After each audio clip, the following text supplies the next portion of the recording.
Every night, this man prays to all the gods in the world, hoping that when he wakes up tomorrow, he will live in a fantasy world. Then one day, his prayer was answered, but in a way completely different from what he had wished for. He woke up and became a Magia, overwhelmed by the fact that he was reincarnated into a fantasy world. He began his journey to explore the magical land he had long dreamed of, learning new languages and a knowledge of the natives to blend in, yet with an extremely strange appearance and power that was nearly overwhelming everything around him. He was constantly mistaken for a monster, though perhaps he himself was not fully aware of it yet, still believing that doing good deeds would make everyone love him. True to the saying, rough on the outside, but kind-hearted inside. Now, let's get straight to the main story. At the center of the world, in the vast white desert, there exists a monster. A white serpent that can swallow entire glaciers. A gray bear that shakes the entire globe. A rat that pollutes and contaminates the ocean. But an emperor who once survived and returned from the white desert once said, "The most dangerous thing there isn't the monsters." At that moment, in the white desert, continuous tremors erupted. A girl with bare feet defeated the monster amid the snowstorm. Not far away, a tremendous explosion occurred. The strong hand of a man clenched the monster's claw. He aggressively shouted, affirming his own strength. Just then, someone slowly approached. The moment the monster saw him, its whole body trembled in fear. He gripped a sharp weapon tightly in his hand. With swift and decisive swings, the monster was swiftly defeated. Then he stood with the two others from earlier. Only the man tribe would dare boast about their stupidity like that. He walked up to the girl who was still stunned and asked, "How much longer do we have to deal with these rude idiots?" She looked at him wide-eyed, like a toddler. "Idiots? Can you eat that?" Hearing this, he sighed helplessly. "Forget it." The bald young man and the innocent girl then calmly enjoyed the monster meat. Just then, Kinto, like a demon guardian, approached them. "I told you not to eat that. It can kill you." His whole body radiated a fierce aura. "It's only been less than a week, and you've already eaten it all?" The girl sat awkwardly, unable to respond. Then the two of them put on a shameless act. "It's a very noble challenge." And he said it like it was something to be proud of. Before he could finish, Greta's pupils contracted, her face turning pale like she had just been constipated. He trembled painfully all over, foam dribbling from his mouth. Then Greta collapsed as the girl panicked. "Greta, what's wrong? Stay awake." Meanwhile, Kinto sighed. "I told you so, but you didn't listen." Turning away, he left, leaving the girl to repeatedly slap Greta's face. "Wake up, Greta. Come on, get up." Kinto still turned his back, standing in the snowy storm, softly saying, "This isn't what I wanted."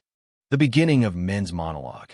In a world full of magic and wonder, in a strange and magical world, I quit my job and set off on an adventure. I climbed the highest mountain on Earth. I reached the very center of the planet. I even made it to the southernmost point of the globe. But of course, nothing happened. Reality was far from what I imagined. Every night, I prayed that when I woke up, I'd be in a dream. And one day, that prayer came true. Cut to somewhere not far away. A carriage and a group of people advance through falling snow, freezing cold to the bone. A man with golden hair looks to the person beside him. "Then bundle up tight, unless you want to freeze to death." The young man shields his face and replies, "I'm already wrapped up, sir." Nearby, another speaks up quickly. "Captain, no matter how big the reward, this is foolish. Crossing the white desert? Are you really going?" But all he got was the captain's firm expression. Silence. Haven't we all agreed? He avoided eye contact, but none of them knew what was really going on. Inside the carriage, the old steward sighed unhappily. "Damn, it's so cold." He raised his hand and cleared his throat softly. Then the steward cautiously looked at the person in front. "Miss, are you all right?" The girl with blue hair smiled brightly. "Yes, she's Melena from the Akasha family." She cheerfully replied to the steward, "I'm fine. Outside were still complaints. Damn, I'm going to freeze here." Unable to hold back, the steward angrily shouted outside, "How rude!" Yet Melena sympathized. "Don't be too harsh. They're the only ones escorting us across the white desert." She looked a bit worried, but added, "Shouldn't we let them in?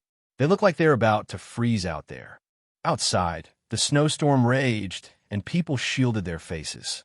Suddenly, the steward nervously said, "No, you know what lives in the white desert." Hearing that, Melena lowered her face. "Monsters, right?" Long ago, an emperor with ambitions to conquer the world set his sights on conquering the white desert. He led countless warriors and soldiers and ventured into the white desert himself. Years later, after the empire fell and faded into oblivion, the emperor returned alone, broken and worn. The old man looked decades older and spoke like a madman, telling of monsters in the white desert, but the most dangerous were not the monsters. It was the man tribe. They were there. A familiar figure appeared, probably Kinto. The steward kept guessing. It must be just a legend. Melena immediately refuted, but the emperor's words weren't baseless. Many monsters he described have since been confirmed.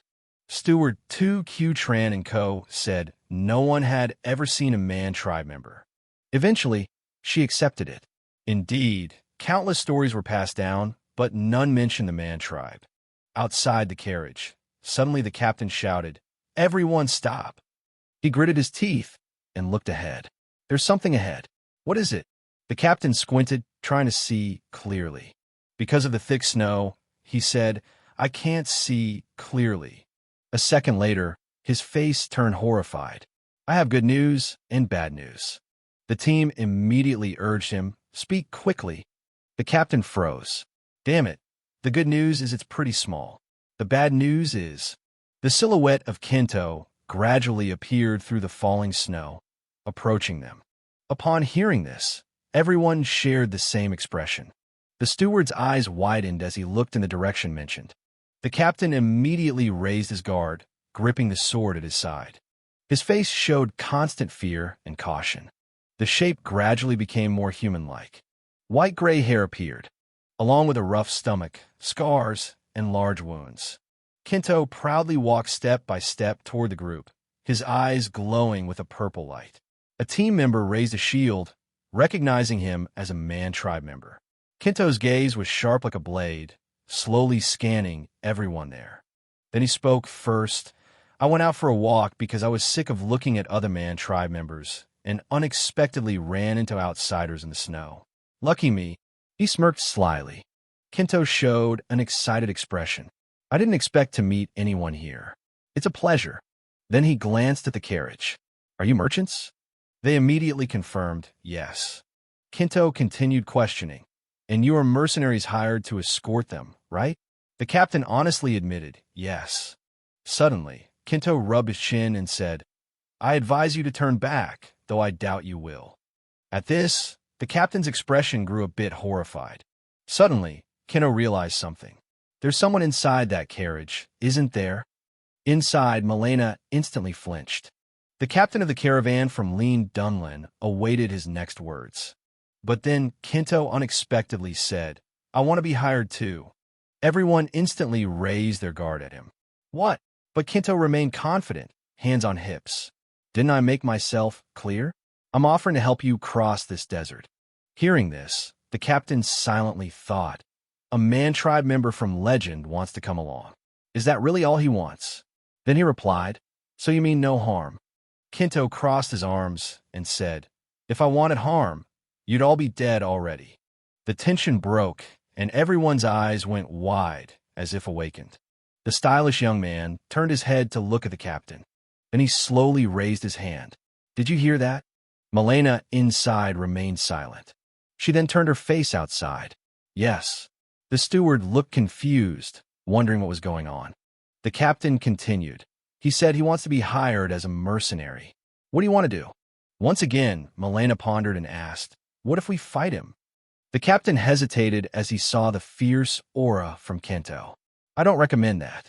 Hearing this, she lowered her head, unsure what to say. Then Melena looked out the window and instructed them, "All right, tell him we accept." Upon receiving the order, The captain nodded in agreement. Okay then. He then took a small step forward. Thus, Kinto's request was approved, and she agreed. Hearing this, he broke into a satisfied smile. Although he looked happy, his appearance was intimidating enough to scare people. Good news! The two immediately froze in place. Kinto stepped closer to the captain. He confusedly said, "What?" Then Kinto smiled reassuringly. "Calm down. You just hired help. I need to meet the person in charge." The captain's eyes flashed a warning. "If you try any tricks..." Before he could finish, Kinto cut him off. "You'll regret it." The captain let him walk toward the carriage. Seeing this, the stylish young man gave him a sharp look. "Captain, are you sure it's okay to let him meet her?" The employer agreed. The young man frowned. "Still, we're mercenaries. We should try to stop him, right?" The captain replied, "Stop him?" Kinto's imposing figure remained in sight. "Seriously? Don't be foolish." Inside, the steward panicked. "Miss, what you doing?" Melena calmly reassured him. "Stay calm." Suddenly, a voice startled her. "May I come in?" The steward was even more shocked, dropping his glasses. Then Melena hesitantly agreed. "Yes, come in." Upon hearing the answer, Kinto smiled faintly, looking like a predatory demon. The steward's body shrank in fear. Meanwhile, Kinto's presence felt like he was expanding his territory. Kinto closed his eyes, his expression calm and indifferent as he advised. "Please stay calm. I mean no harm to you." His tall figure in the carriage almost crushed the steward. The steward panicked inwardly. "Don't come closer, monster!" Melena across from him looked a little dazed, slightly overwhelmed by his presence.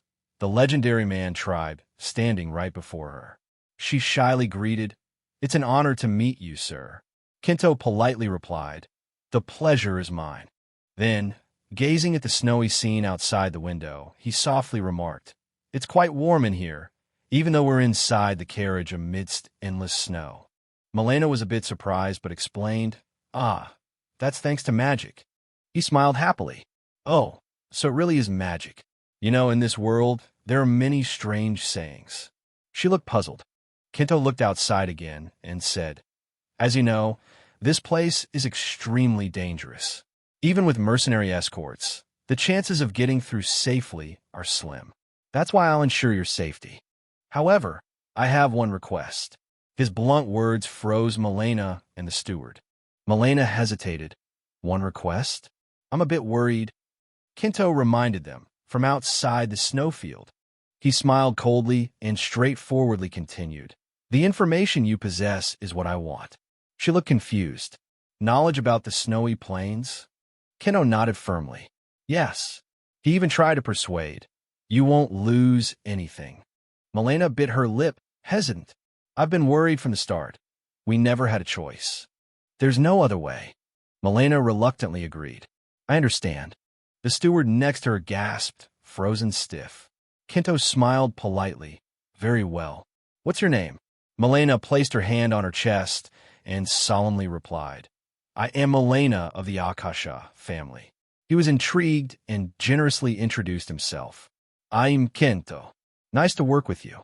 In my previous life, I was someone who longed for a magical world, with open-world game discs and a PlayStation on my desk. One day, I woke up and found myself turned into a man tribe member in the snowy plains. My vision was blurry, hardly believable when I looked at my hands. I had no time to investigate why. The only thing that existed here was the biting cold and countless powerful monsters.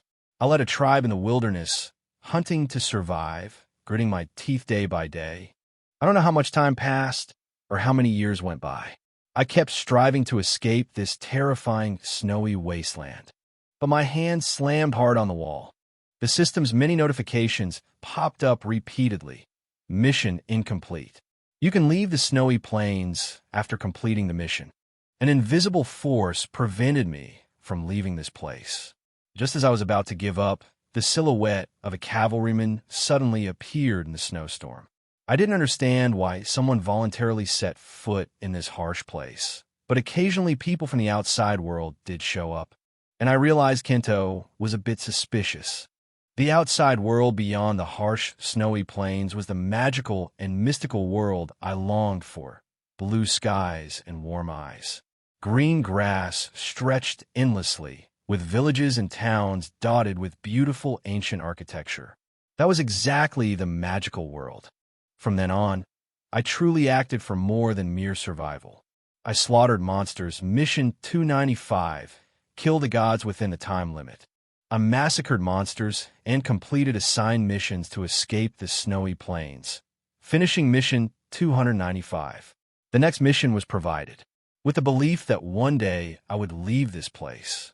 I thought since I couldn't leave this cursed snowy plain, information from outsiders was extremely valuable. However, Kinto recalled, most people he'd met were either panicked and drew swords or half-crazed. He crossed his arms calmly, thinking this time, finally someone willing to talk. How long has it been since I've spoken with a civilized person? I've only dealt with uneducated savages, so talking to someone civilized was like medicine for the soul. Suddenly, his tone slowed. Are you two transporting weapons? Melena was startled. Yes. How did you know? He glanced outside, replying that he heard the sound of metal and steel from the carts. Hard not to recognize. She was a little embarrassed. I understand. Kinto asked again, is there a war outside? Melena became sad. Quietly, a van, the Empire, and the kingdom are in conflict. He clarified, I see. So the outside world isn't completely peaceful either. She immediately refuted. No, Melena imagined two forces separated by a very small pile of ruins. She said the Empire was overwhelming in number and strength, but the kingdom still refused to surrender easily. The swordsmen and heroes are defending the border. Kinto was curious. Heroes, swordsmen, what kind of power do they still use? Melena tilted her head slightly, then dared to ask, have you never heard of mystic arts? Kinto honestly replied, I've never left this place before. She pondered, I also don't know the details, but there exists a power called mystic arts in this world. Only a few people can sense or use this power, like spiritual energy or mana that gathers at the Dantian, and they're granted one of 5 power levels. First is level 3. Magic is gentle and can be called out, existing in the palm of the hand. This is only for those who can sense mystical power. Next is level 2, application, combining magic and swordsmanship. From level 2 upward, people can use mystic power. Then level 1. They can transform mystic energy into divine radiance or magical force. But these individuals are usually mages, knights, or elves. Beyond this, all classifications lose meaning because these are entities beyond human understanding. But if forced to name, it's the transcendent level. Beings who can freely control mystic power, enough to move heaven and earth. Swordsmen belong to this group. Lastly, heroes, they are monsters far beyond the control of mystic power, having influence over the whole world. Each hero is a living legend. Melena thought deeply, explaining that the naming and ranking of their powers proves their strength. Even level 3 is considered a master in a small area. Kinto wished, I want to meet them. She hesitated in doubt. Kinto? He didn't answer, still staring at the distant sky, quietly murmuring, I don't remember how long I've been stuck here anymore. I only try to survive in despair.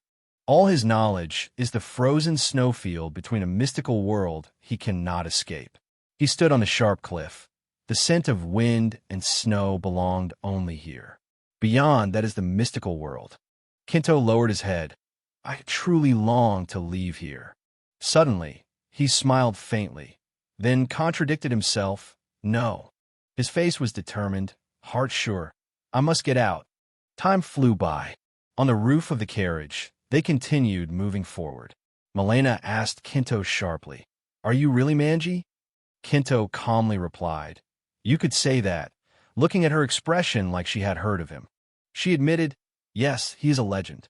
Hearing that made him stunned and amazed. A legend about me? She was surprised. You don't know? Melena told him everything. Later, Kinto laughed heartily. I remember now. The old emperor? That guy is the emperor? I thought he was just a madman. She was shocked, yeah. Kinto was relaxed. Forget it. That legend is true. It happened long ago. Melena stammered. Is that so? He thought, then got curious. I'm all right. Looking at the convoy, you're carrying a large amount of weapons, right?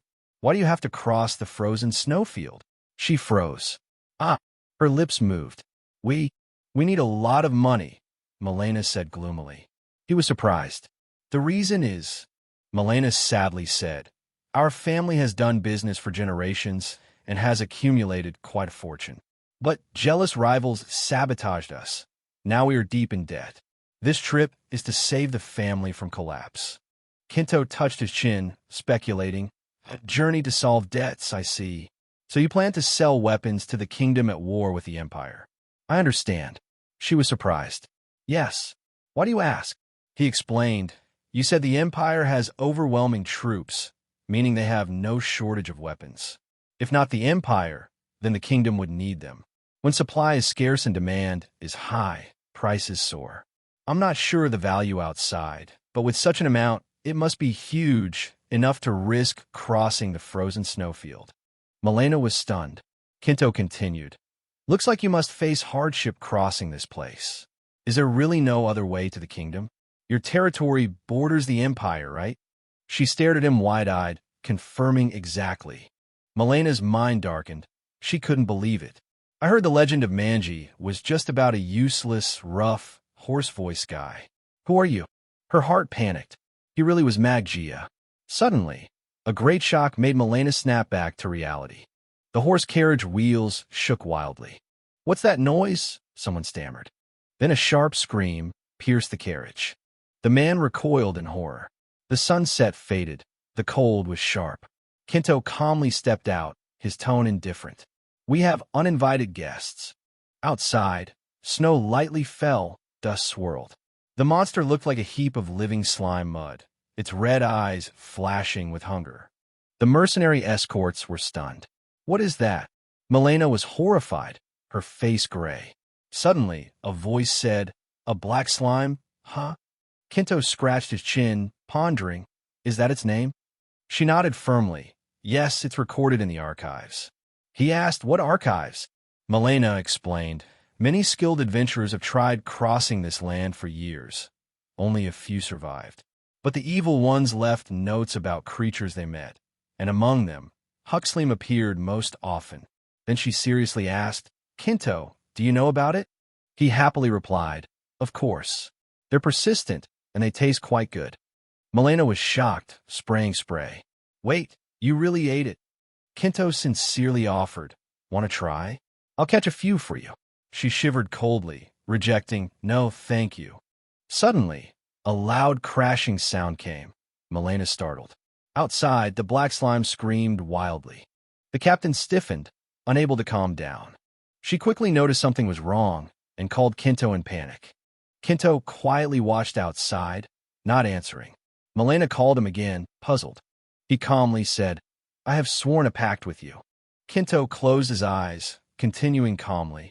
I vow to protect your lives. Therefore, I will not act unless truly necessary. She was astonished, eyes wide. Huh? What do you mean? His voice was polite, that thing? I can handle it as easily as eating porridge.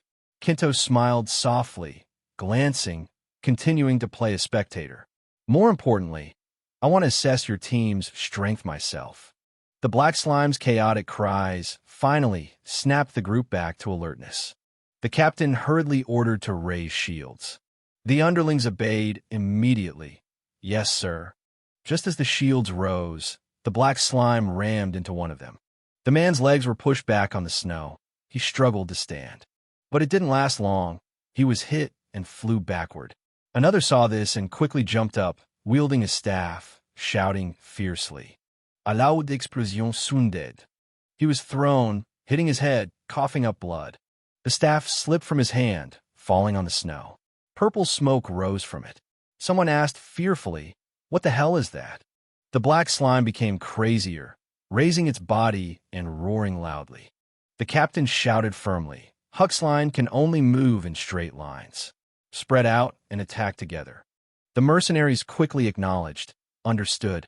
All right then. They leapt and rushed to the black slime. The blue-hooded man headed straight for the black slime. He jumped up, bringing his spear behind. He struck down sharply, slicing across the black slime's face. It angrily opened its mouth, spurting toxic liquid everywhere. Then flickers of fresh blue light gathered on one person's hand. Channeling it into the spear, he launched it powerfully, cutting through snow and wind.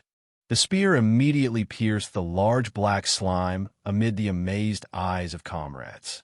It screamed painfully. Its slimy body tried to close the hole.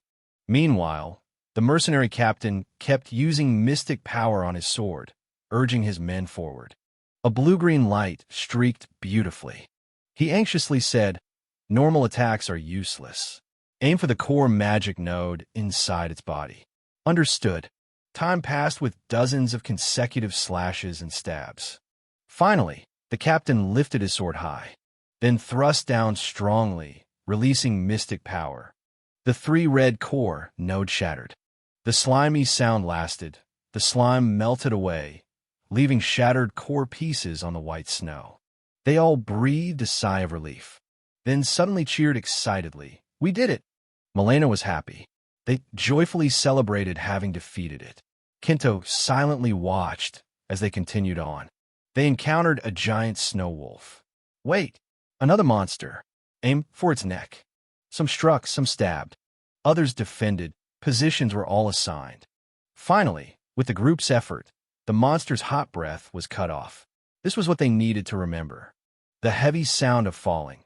They surrounded it, still shocked. "Captain, maybe the rumors were exaggerated." He ordered them to return, sternly warning, "Don't let your guard down. We haven't reached halfway yet." Then a young man looked dissatisfied, glaring ahead. "But is that Manji really as strong as rumored? Isn't he just a figure of legend?" They looked at Kinto, silently judging. He's considered the ruler of the food chain in the frozen snowfield. Yet he follows us for protection? Shouldn't we test his strength? The captain heard this and frowned, shaken. Then determined, they approached. Melena noticed suspicion. He silently watched. Outside in the snowy wind, the young man who led this matter spoke up. "Miss, I have something to discuss with you." She was curious. "Huh? What to confirm?" He confidently said, "We risked our lives to undertake this mission. As mercenaries, we signed a contract with you. This is our job." Melena stood facing them, sincerely thinking, "Yes, and I truly appreciate your help." She thought silently, escorting through the frozen snowfield is dangerous. Others ran away when hearing the details. "Without you, I couldn't start this journey." The young man spoke, "But there's something troubling us." Melena was startled. He seriously asked, "That savage man hasn't fought yet, right?" She hesitated. "The thing is—" Without letting her finish, he solemnly stated, "Therefore, we want to test if that Manji is worthy of the special treatment he's receiving." Melena hesitated slightly, avoiding eye contact, softly asking, "How do you want to test?" She awkwardly looked at the captain. The captain was helpless, worried. "I tried to stop them, but they wouldn't listen." Kinto understood, smiling quietly. "So you want to test my strength, huh? Fine." He comfortably stepped down, but not now. "You guys stop." Kinto coldly looked up. There are uninvited guests ahead. The men were even more puzzled. "What nonsense are you talking about?" Suddenly, a deep voice rang behind the mercenaries, gloomy and deadly. "Ah, weak mortals from the outer continent have come. I haven't had a proper meal in a long time." The group panicked, quickly turning around. Before them was a huge serpent bearing long, sharp teeth. It seemed sentient, hoarsely saying to the group, "Give me your flesh, pitiful mortals." The white serpent mockingly added, "Struggle all you want. It just makes the meal more flavorful." Melena screamed and covered her ears. The young man next to her was the same. Suddenly, a voice rang out, "Stop." Kinto's face became stern and serious. "These two are my clients. Stand down, white elder." Hearing that, it appeared before him. "Sir, why are you here? Have you forgotten the rules of the frozen snowfield when leaving your tribe's territory?" Kinto's face showed irritation and annoyance, cutting in, "That doesn't concern you." The white sand replied, "Ridiculous." The battle fiercely resumed, with the white serpent, the savage brute. It roared, "How dare you order me, even if promised eternal grace?" Kinto began winding up his punch, preparing to strike. The punch flew straight at the white serpent, which immediately counterattacked in fear. Swirling currents from the battle caused fear for everyone. The young man gritted his teeth, enduring growing pressure. Melena had to hold back the young lady. The white sand grew bolder, needing to be whipped to obey. She suddenly collapsed, then blushed. Kinto's sharp gaze rose. "I'll settle this quickly." His strong footsteps were ready. He wouldn't delay. Kinto ran toward the white serpent. Gradually, his fist appeared. The flashes of light from the fight surprised everyone around. Then Kinto returned. "I committed a grave sin. Please forgive me." Witnessed by many, Kinto calmly replied, "It's okay. Trusting strangers is not easy." Outside, the caravan traveled in the snow. The cold made the steward cough. This caught Kinto's attention. He met Melena and asked, "I have a question." She looked at him. "What is it?" He crossed his arms, tense, looking at her clothes and weapons. She didn't seem ordinary.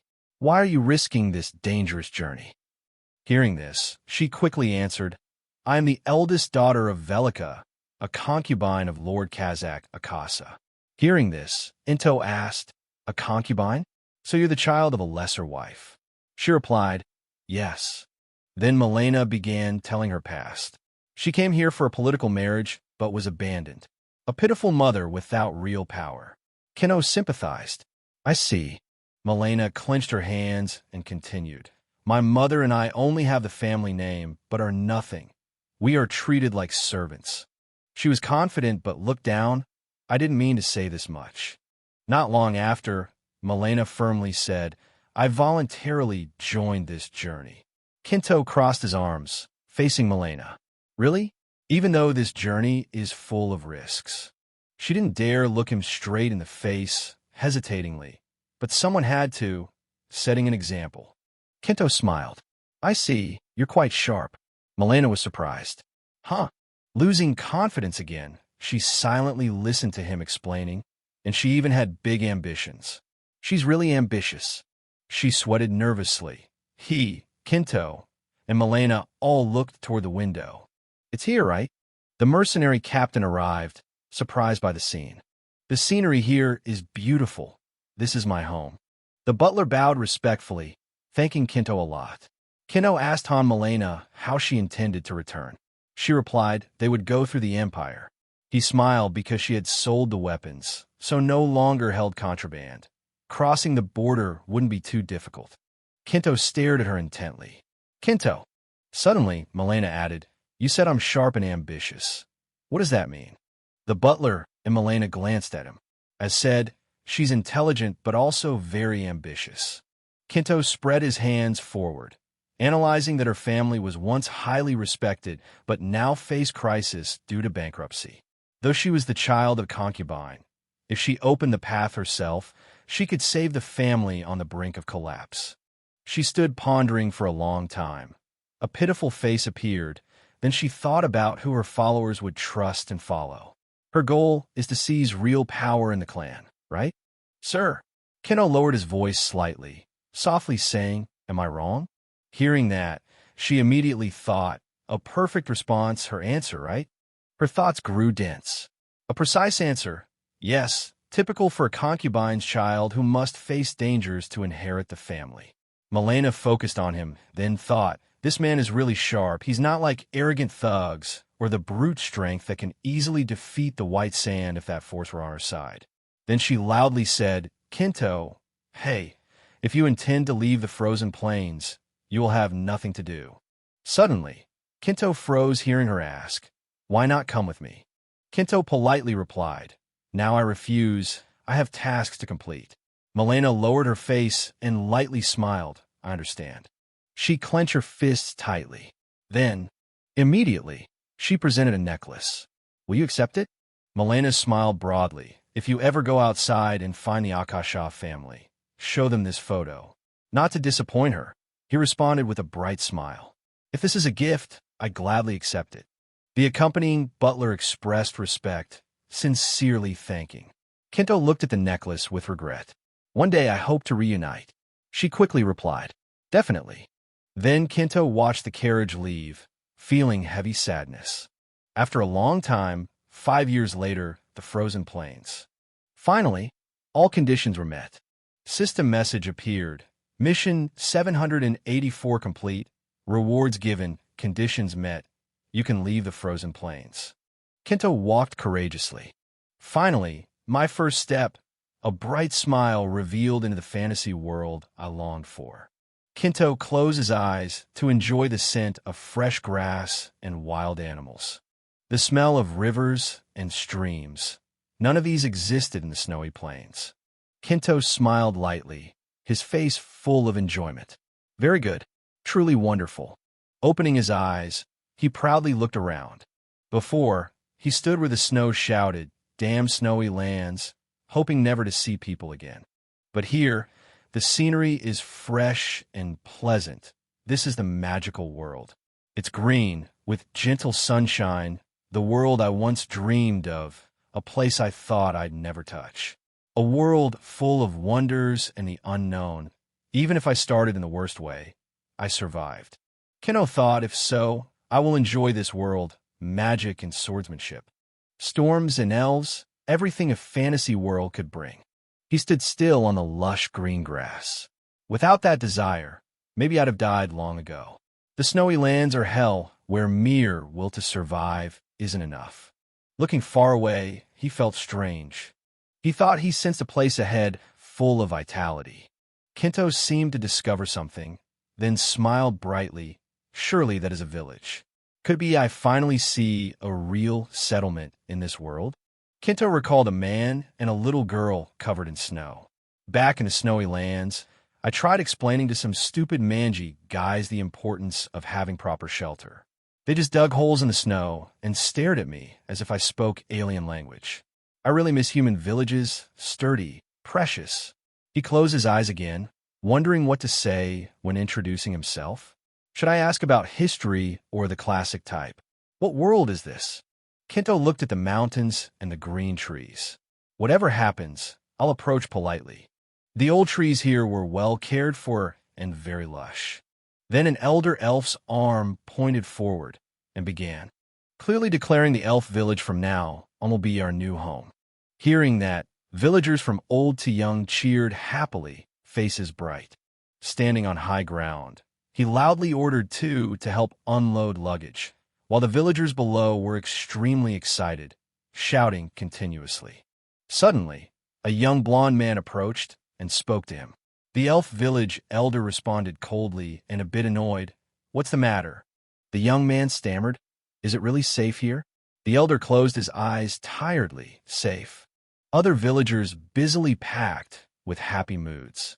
Then he explained, "This is a very remote wilderness. Humans can't get here." The elder hesitated. "Yes, I know that, but isn't the snowy land just behind?" The elf village elder glanced at him, making him more nervous. Worried that monsters from snowy land might come, he scratched his head and hesitated. "It's really close, too close." The elder's face was serious. "No problem at all. For thousands of years, nothing emerged from the snowy land. Moreover, to be safe, I built barriers. The beautiful scene, a barrier concealing energy, making this place look like a normal forest. It took months to set up. Ancient elf techniques we painstakingly restored. As long as this barrier stands, no one can reach us. Even if monsters from snowy land appear, we are safe." Then Kinto thought of a beautiful woman because we have a queen. Turns out the elf village quickly regained confidence and honor. Even monsters from snowy land couldn't touch our queen. Singing in the forest. The horse suddenly thought, "Sounds like something's torn. Did I break something?"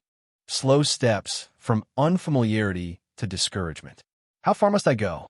He was noticed by a little girl again. The little girl seemed lost in the forest.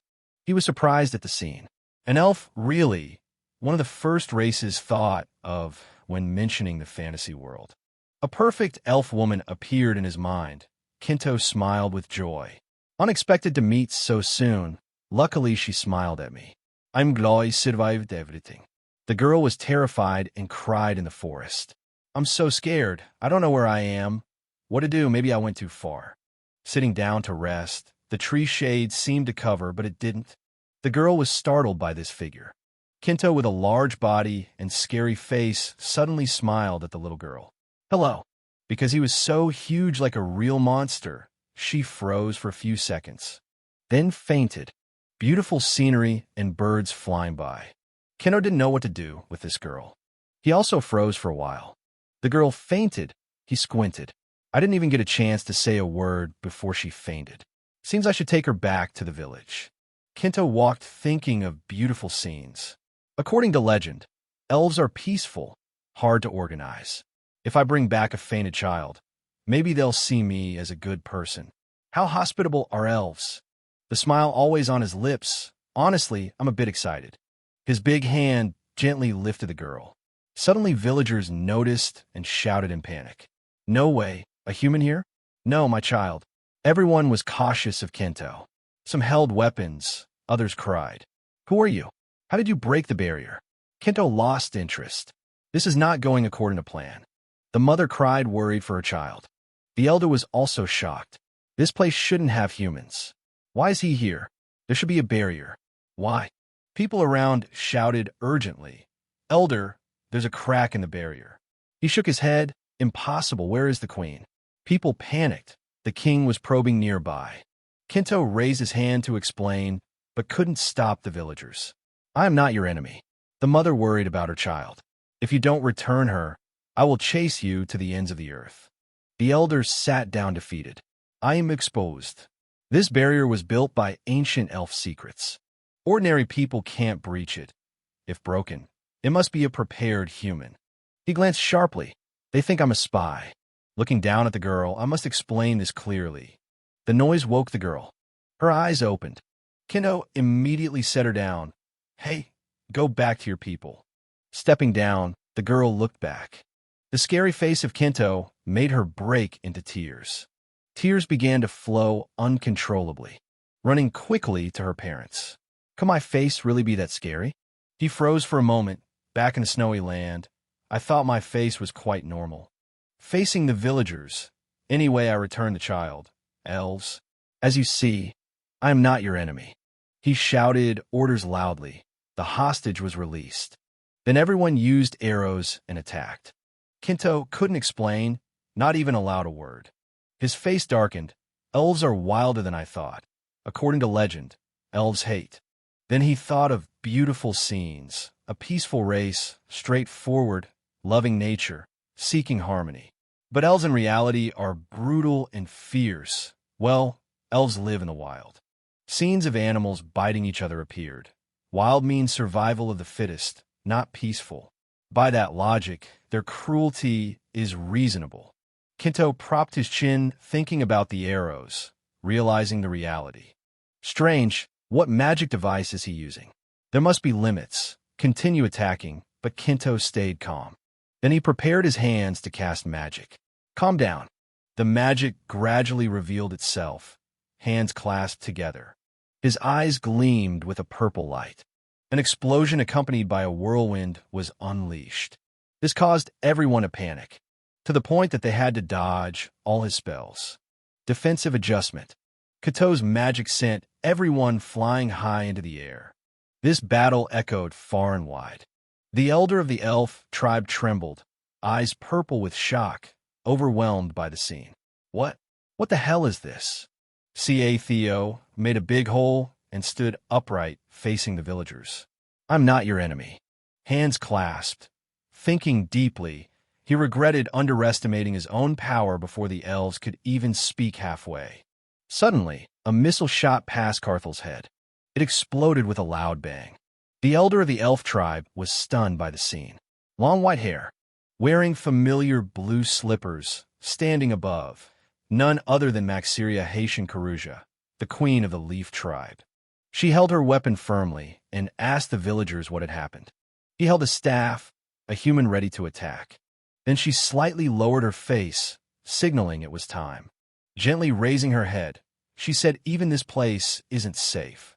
Amid the smoke she left behind, Theo spoke up. Wait. Theo froze. I want you to listen to me. He managed to speak, and Marcia was startled. Even he couldn't believe it. He took a direct hit from the queen, but remained unharmed. Standing high above, she kept calm. Are you truly a powerful enemy who came here to harm us? Her eyes narrowed. Humans are such cowardly creatures. She slowly aimed her bow at him. I am the queen of the leaf tribe. The leaves change color with the seasons. Then she glanced slightly at Carthel, the human. The bow was ready. You will pay for daring to covet us. Carthel had many thoughts. Is talking not allowed? We share the same language. So, she deliberately ignores me? Or are relations between humans and elves really that bad? Instantly, Theo quickly pictured his moves. No choice left. His eyes changed. I've learned from experience, if they refuse to listen, just keep fighting until they do. Marcia's bow summoned a fierce beast charging at him. Theo threw a punch to defend himself. 5 punches flew forward. Carthel's strength spread further. This surprised her greatly.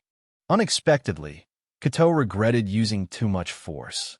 Marcia slumped to the ground. Theo scratched his face, eyes changing color. Maybe I should ease up a bit. She raised her eyes slightly, terrified. She felt frustrated and uncomfortable. After just a brief fight, she realized this opponent was extremely strong, at least superhuman level. Why did such a powerful being appear here? Marcia showed clear signs of exhaustion. Everyone, leave this place immediately.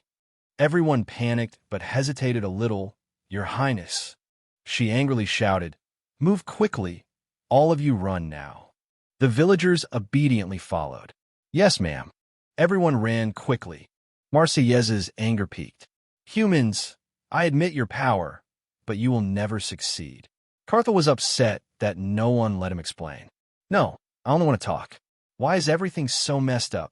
Then she muttered some spells. You, keeper of the pure, primordial essence. You, igniter of the deepest darkness, manifest now. Spirit with sharp horns embracing the purest flame. Her fierce eyes ignited. Magic from her hands appeared. A boule materialized. Though it should have scared him, Carthel was quite delighted to summon it. The creatures of the snowlands were strange and deformed. Theo thought of animals he often saw. Some looked like mythical creatures, but were terrifying. He looked at the creature, an adorable cow with flaming horns. Theo's eyes lit up as if seeing a treasure. Truly a spirit, full of mystery. Marcia ordered her creature, Figo, destroy the enemy before you. Suddenly, the creature sighed. Contracts are such a hassle, always causing trouble. She yelled, be quiet. Looking at Figo, she thought, the stronger the spirit, the more arrogant and older it is. Usually, she couldn't handle this level. But with the support of another tribe, she barely formed the contract, unexpectedly having to summon it now. Fulfill the contract, Figo. Marcia frowned, showing worry and seriousness. The condition is to kill humans, right? Before her, Figo hesitated, facing this formidable opponent. A powerful fiery bull appeared. Kinto looked at the creature admiringly. Amazing, truly a summoned beast. This is the magical world. Marcia's words made him stiffen. A human has trespassed into our home. Figo was displeased. Pathetic humans dare to dream of the natural races? I've decided to burn you until there's not even dust left. Kinto stood frozen in the current situation. Figo's eyes flashed as it began to manipulate the surrounding mana flow. Its hind legs gathered strength while its tail swayed. Figo charged fiercely at Kinto. Kinto looked bewildered at the fiery bull rushing at him. A huge shock exploded, scattering rocks. Marcia stood far away, but was still affected by the blast, shielding herself quickly. She looked at the battle with astonishment. Through the dust, a hand reached out, grabbing Figo's horn. As the smoke cleared, Figo was stunned at the scene. Kinto smiled wryly. Honestly, a smaller beast would have been better. He clenched one horn with one hand, and with the other made a fist. I'm not afraid to crush it barehanded. Kinto threw a powerful punch straight at Figo's head. A burst of energy flashed, releasing a massive shockwave. The shockwave caused an explosion that ripped through the forest. The blast was so large it shook the entire region. Horrific explosions repeatedly happened in the center of the battle. Marcia was pressured by the aftershocks. Kinto kept punching relentlessly. After the battle ended, Marcia knelt down, gasping. What? She looked at the devastated scene and the man standing in the middle. Impossible. Marcia was speechless, staring at the approaching man. She lowered her head in fear. Please. Her words made Kinto hesitate. Spare my people. Kinto looked down at the trembling figure kneeling. I'm not your enemy, elves. Marcia was stunned by his words. Her eyes suspiciously looked up. What? Kinto explained everything in Marcia's shock after a long debate. In the end, they accepted one truth, that he truly was not an enemy. Marcia bowed apologetically. Sorry, humans, we judged too hastily. She recalled his face earlier, mistaking the one who saved her tribe's child for a kidnapper. Truly very rude. Kinto folded his arms with a helpless smile. It's okay, I understand. You said humans have been chasing you, right? It's a pity you never try to listen. Marcia was still doubtful. Are you really not one of those hunting us? Kinto calmly replied. This is my first time meeting elves. There are no elves in the Snowlands. Marcia looked surprised. The Snowlands? Her words surprised him too. The name Manji gave me is from the Snowlands. That's what outsiders call me. Marcia continued doubting. Impossible. We thought no humans could survive there. She suddenly grew worried. If you can leave the Snowlands, does that mean others can leave too? Kinto scratched his head. Who knows, but I don't think so. Not everyone can escape. He thought about the giant snake and the mission. That strange mission. Snowlands has its own rules. Even strong creatures like the snake can't break them. For some reason, I was given a way out through what they call a mission. Kinto's eyes gleamed. I must be a very rare exception. Marcia sighed in relief. Then Kinto asked, Is your spirit beast okay? He awkwardly scratched his face. I cut it in half with fire. Marcia stood up and reassured him. Don't worry, spirit beasts are creatures of nature. When defeated, they just return to the spirit realm. She looked at him seriously. Sorry for the trouble I caused. If you want anything within my power, I will help. Kinto kept pondering her words about spirit beasts. He asked, Can a non-elf make a contract with a spirit beast? Marcia seemed unsure. That's almost impossible, I think so. She explained, Of course, if a human is deeply connected to nature, maybe they can. But the chance is very low.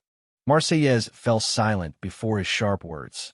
She suggested, If you really want a contract with a spirit beast, try going to Elfos Sagrado. Elfos Sagrado. Marcia thought of a lush, vibrant land, the dwelling of the elf gods, the elves' most sacred sanctuary. You might have a chance there. Kinto happily pointed at himself. A human like me can even enter there? Marcia explained. Normally no, but with my recommendation, you can. I'll give you the map. Keep it secret. Marcia recalled that place while summoning a fireball, the elves' holy sanctuary, Elfos Sagrado. Every elf scholar dreams of it. She thought of savage warriors, but for elves, humans approaching is extremely dangerous. To protect that place more precious than life, elves never reveal its location. A red crystal appeared in Marcia's hand. Still, I want to trust you. She handed it to Kinto. Take this. He took the crystal. I accept. Thank you. Marcia thought of a guardian deity. Even if you reach there, our God will surely test you. She smiled at him. But for you, I don't think it will be a problem. I wish you luck. Thank you. Marcia happily introduced herself. I'm the queen of the Leaf Tribe, the brown-skinned people in autumn. Marcia Haitian Karuja. And your name? I am Kinto, he smiled. Kinto, the magic of the Snowlands. A strong foot stomped, breaking the ground. Kinto gathered energy and jumped. He landed, then jumped again. The sound echoed through the trees. Kinto kept jumping continuously through the forest. Northern Han border, Kingdom of Jin. A guard panicked. What is that? What's happening? I don't know. Something is coming. The captain of the Northern Han Guard looked tense, ringing the alarm bell, summoning all guards immediately. Explosions appeared continuously around, heading towards the city. Familiar shoes appeared through the dust. The dust cleared, revealing a figure. The guards couldn't control their fear and trembled. You! Kinto smiled warmly. You are the guards? Nice to meet you. The atmosphere grew silent among them. The guards looked tense and trembling. Was that noise caused by this guy? They looked at the tall man with gray hair. The Northern Han Guard captain showed fear, a scar on his chest. Impossible. He thought of a man standing motionless in the snowy land, the magic of the snowlands. Kinto stepped closer to the guards.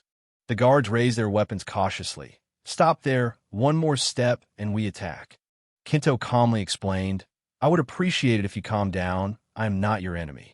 The captain questioned, What do you want from us? Kinto slowly raised his finger. He said nothing but pointed to one side. The captain was startled and looked that way. He couldn't hide his surprise. That's the city? Kinto seriously replied, I want to enter your territory. The guards glared at him. After a moment, a voice from inside said, You want to enter the territory? Just passing through.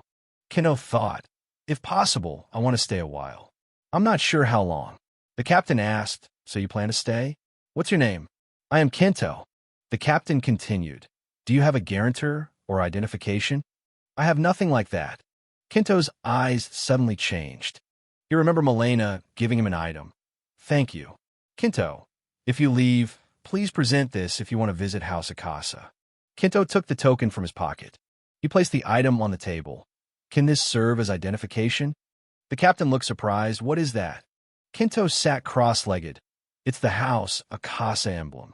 I got it from someone with their bloodline. The captain checked the token. House Akasa, a merchant family in the Daniel Kingdom. Right?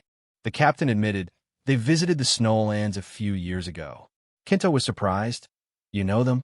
The captain revealed, their family has been rising fast under new leadership these years. Kinto asked, So can I use this as ID? The captain was hesitant. It doesn't look fake, but hard to verify. So you're not from this kingdom. Dish Ishien. The captain put the item down. Though unverifiable, it's useful. Okay, you may enter, but there are conditions. Kinto was surprised. What conditions? The Northern Han Guard captain looked serious. We need to verify you're not dangerous. A voice echoed with suspicion. A team, huh? The captain explained, currently 3 others want to enter. Condition is to team up and clear a nearby dungeon. Kinto rubbed his chin. Forming a team as a condition? Easier than I thought. He smiled happily. Okay, I accept, but there's one more condition. The captain looked serious. After clearing the dungeon, report all details inside. Kinto smiled slyly. I understand. Seems you're not sure about their identities. Want to observe and weed out suspicious ones. Not a bad plan. Actually quite smart. The captain looked shocked. Besides that, are you really a manji? Kinto nodded.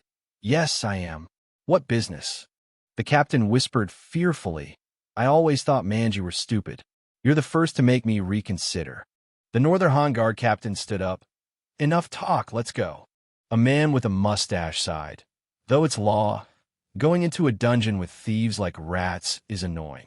The man who called himself Paladin Alexandro Turnu appeared annoyed, quite troublesome. The thief CA, Sanhak, also seemed displeased. You got a problem? Old man, you want to pick a fight with me because you lost all your money to a thief. Alexandro angrily said, You brat, how dare you insult a paladin? Cassin showed contempt. Paladin, huh? Paladin nowadays wearing armor like that? If you were truly a paladin, you wouldn't have stumbled here. You're just a wandering, self-proclaimed paladin, right? His words made him lose face. You're just a vagabond like me. Alexandro gripped his sword as Kazan continued mocking. Tyrannus, that's your name? Where did you get that from? He angrily drew his sword. You scoundrel. CA Sin gently swung his dagger. Want to test your strength?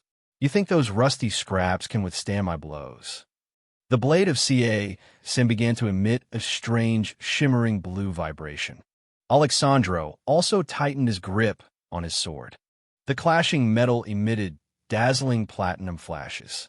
A voice rang out, "I hope you two will stop." A female cleric appeared, sighing as she watched the two men fighting. Chris Hayes of Colosia sat in a corner, sighing. "Do I really have to clean the dungeon with this bunch? Is this okay?" She tried to analyze the situation, noting the dungeon requires at least 4 people, so someone else would come. Hay looked worried about the current situation. A sound startled her. The captain of the Northern Han Guard pushed the door open. The last member had arrived. Carson was excited. "I hope this time it's a real normal person. Judge for yourself." A figure in full armor carefully stepped in. Kinto entered with a fierce aura. The people in the room looked shocked upon seeing him. Kinto smiled. "So you're the teammates with me?" Alexandro silently admired. "He's huge." Hayes could not hide his astonishment. Is he really human? Carson was also scared. What kind of pressure is this? Kinto happily waved and greeted. "Nice to meet you." The Northern Han Guard captain instructed the group. "All right, introduce yourselves. I'll be back soon." Kinto looked at the group, started introducing. "I am Kinto Manji." He glared at Kazan. "And you?" "I'm Kazan H, a thief." "Thief?" Alexander Horkin interrupted. "I'm a paladin. Alexander Tyrannus is a paladin. Can you use the Holy Seal?" He looked embarrassed. "Usually yes, but I'm a special case. Actually, I can't use it." Kinto frowned. "I see." Hades spoke up. "I serve the god of deception and ruin. I'm Hades, cleric of Colossia. Nice to meet you." Kinto was a bit surprised. Even as a cleric, his identity was unclear. Hay looked shy. "My god is Colossia, god of trickery and illusions. Not very reputable." "I see." The Northern Han Guard captain entered while the group was talking. He said, "If you're ready, let's go." Kinto and Alexandro showed no emotion. But Hayes and Casson looked uneasy. After a while, the Northern Han Guard captain told the group, "We've arrived." Kinto was surprised by the surroundings. The captain stood before a cave entrance and introduced it as the dungeon entrance. He explained the dungeon to the group's varied reactions. "The dungeon has 3 levels. We will face undead monsters." Kinto smiled confidently at the captain's words, ready to clear the dungeon and bring back badges. Kinto started speaking. "Now let's plan. Can you explain?" The thief C.A. Sanhak began sweating nervously, stammering. Kinto kindly replied, "No need for formalities. We're teammates, right?"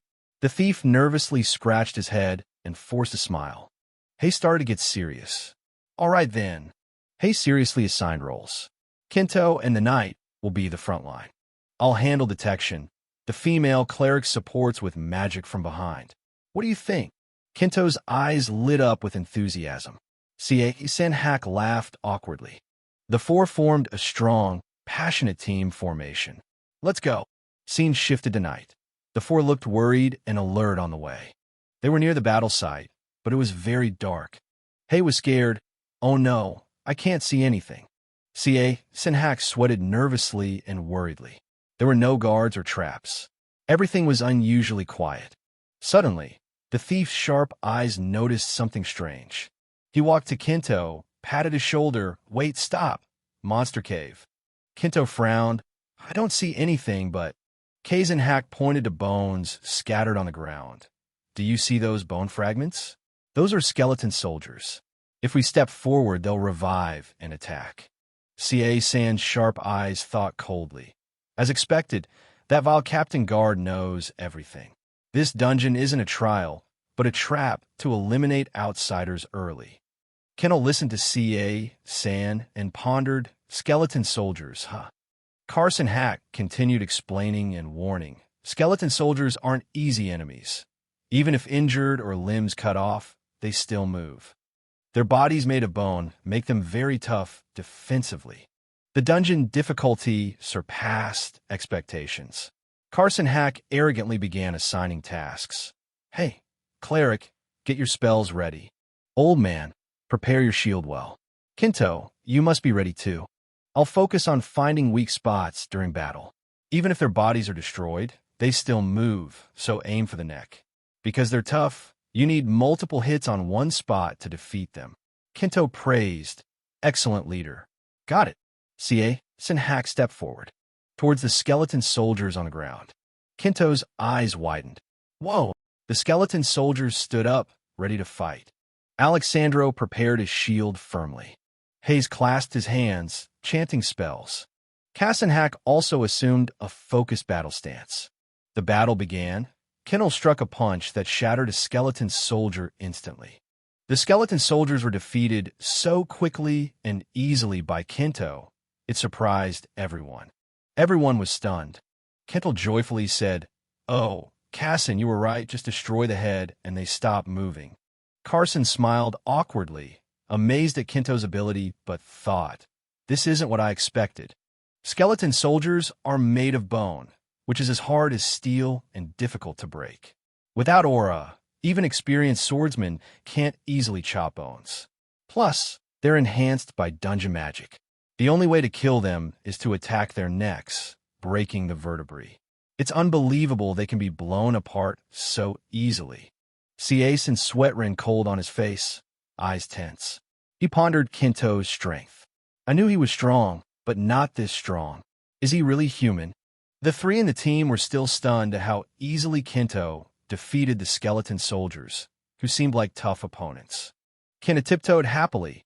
Yes, let's move forward. Hayes ran quickly, shouting, yes. Kinto looked confused. No need to rush. Carson responded swiftly, yes. Alexandro and Hayes looked scared and tearful. I don't want to stay here.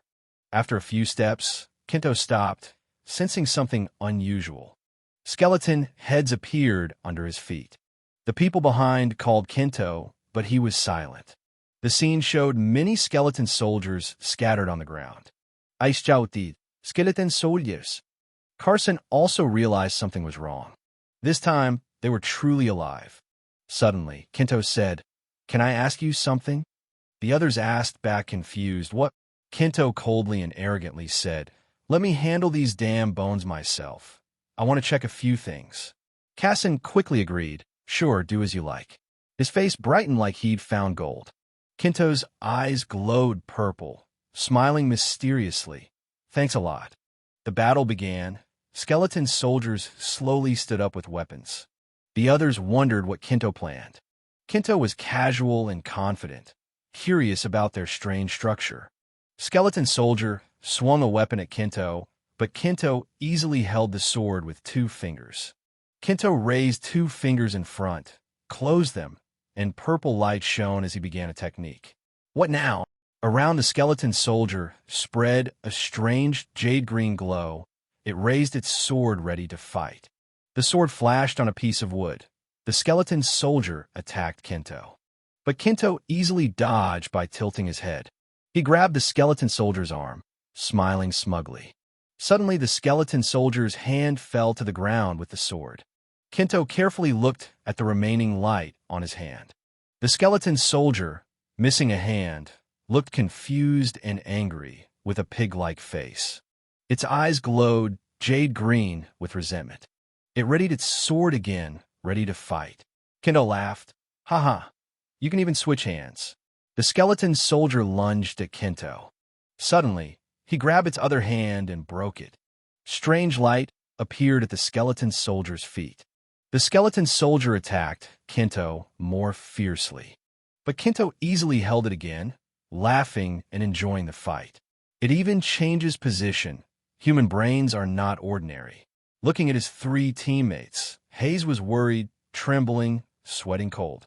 Casson and Alexandro were also sweating, nervously watching the battle. Carson, seeing the purple light covering Kinto's hand, exclaimed, "This really is a human's power." Kinto smiled and waved. Carson immediately panicked and trembled. Suddenly his skull fell from the ground. Kinto stood above, looking disdainfully at the skull. Kinto kicked the skull coldly. "So the head alone can move?" The skull shattered. He smiled, impressive.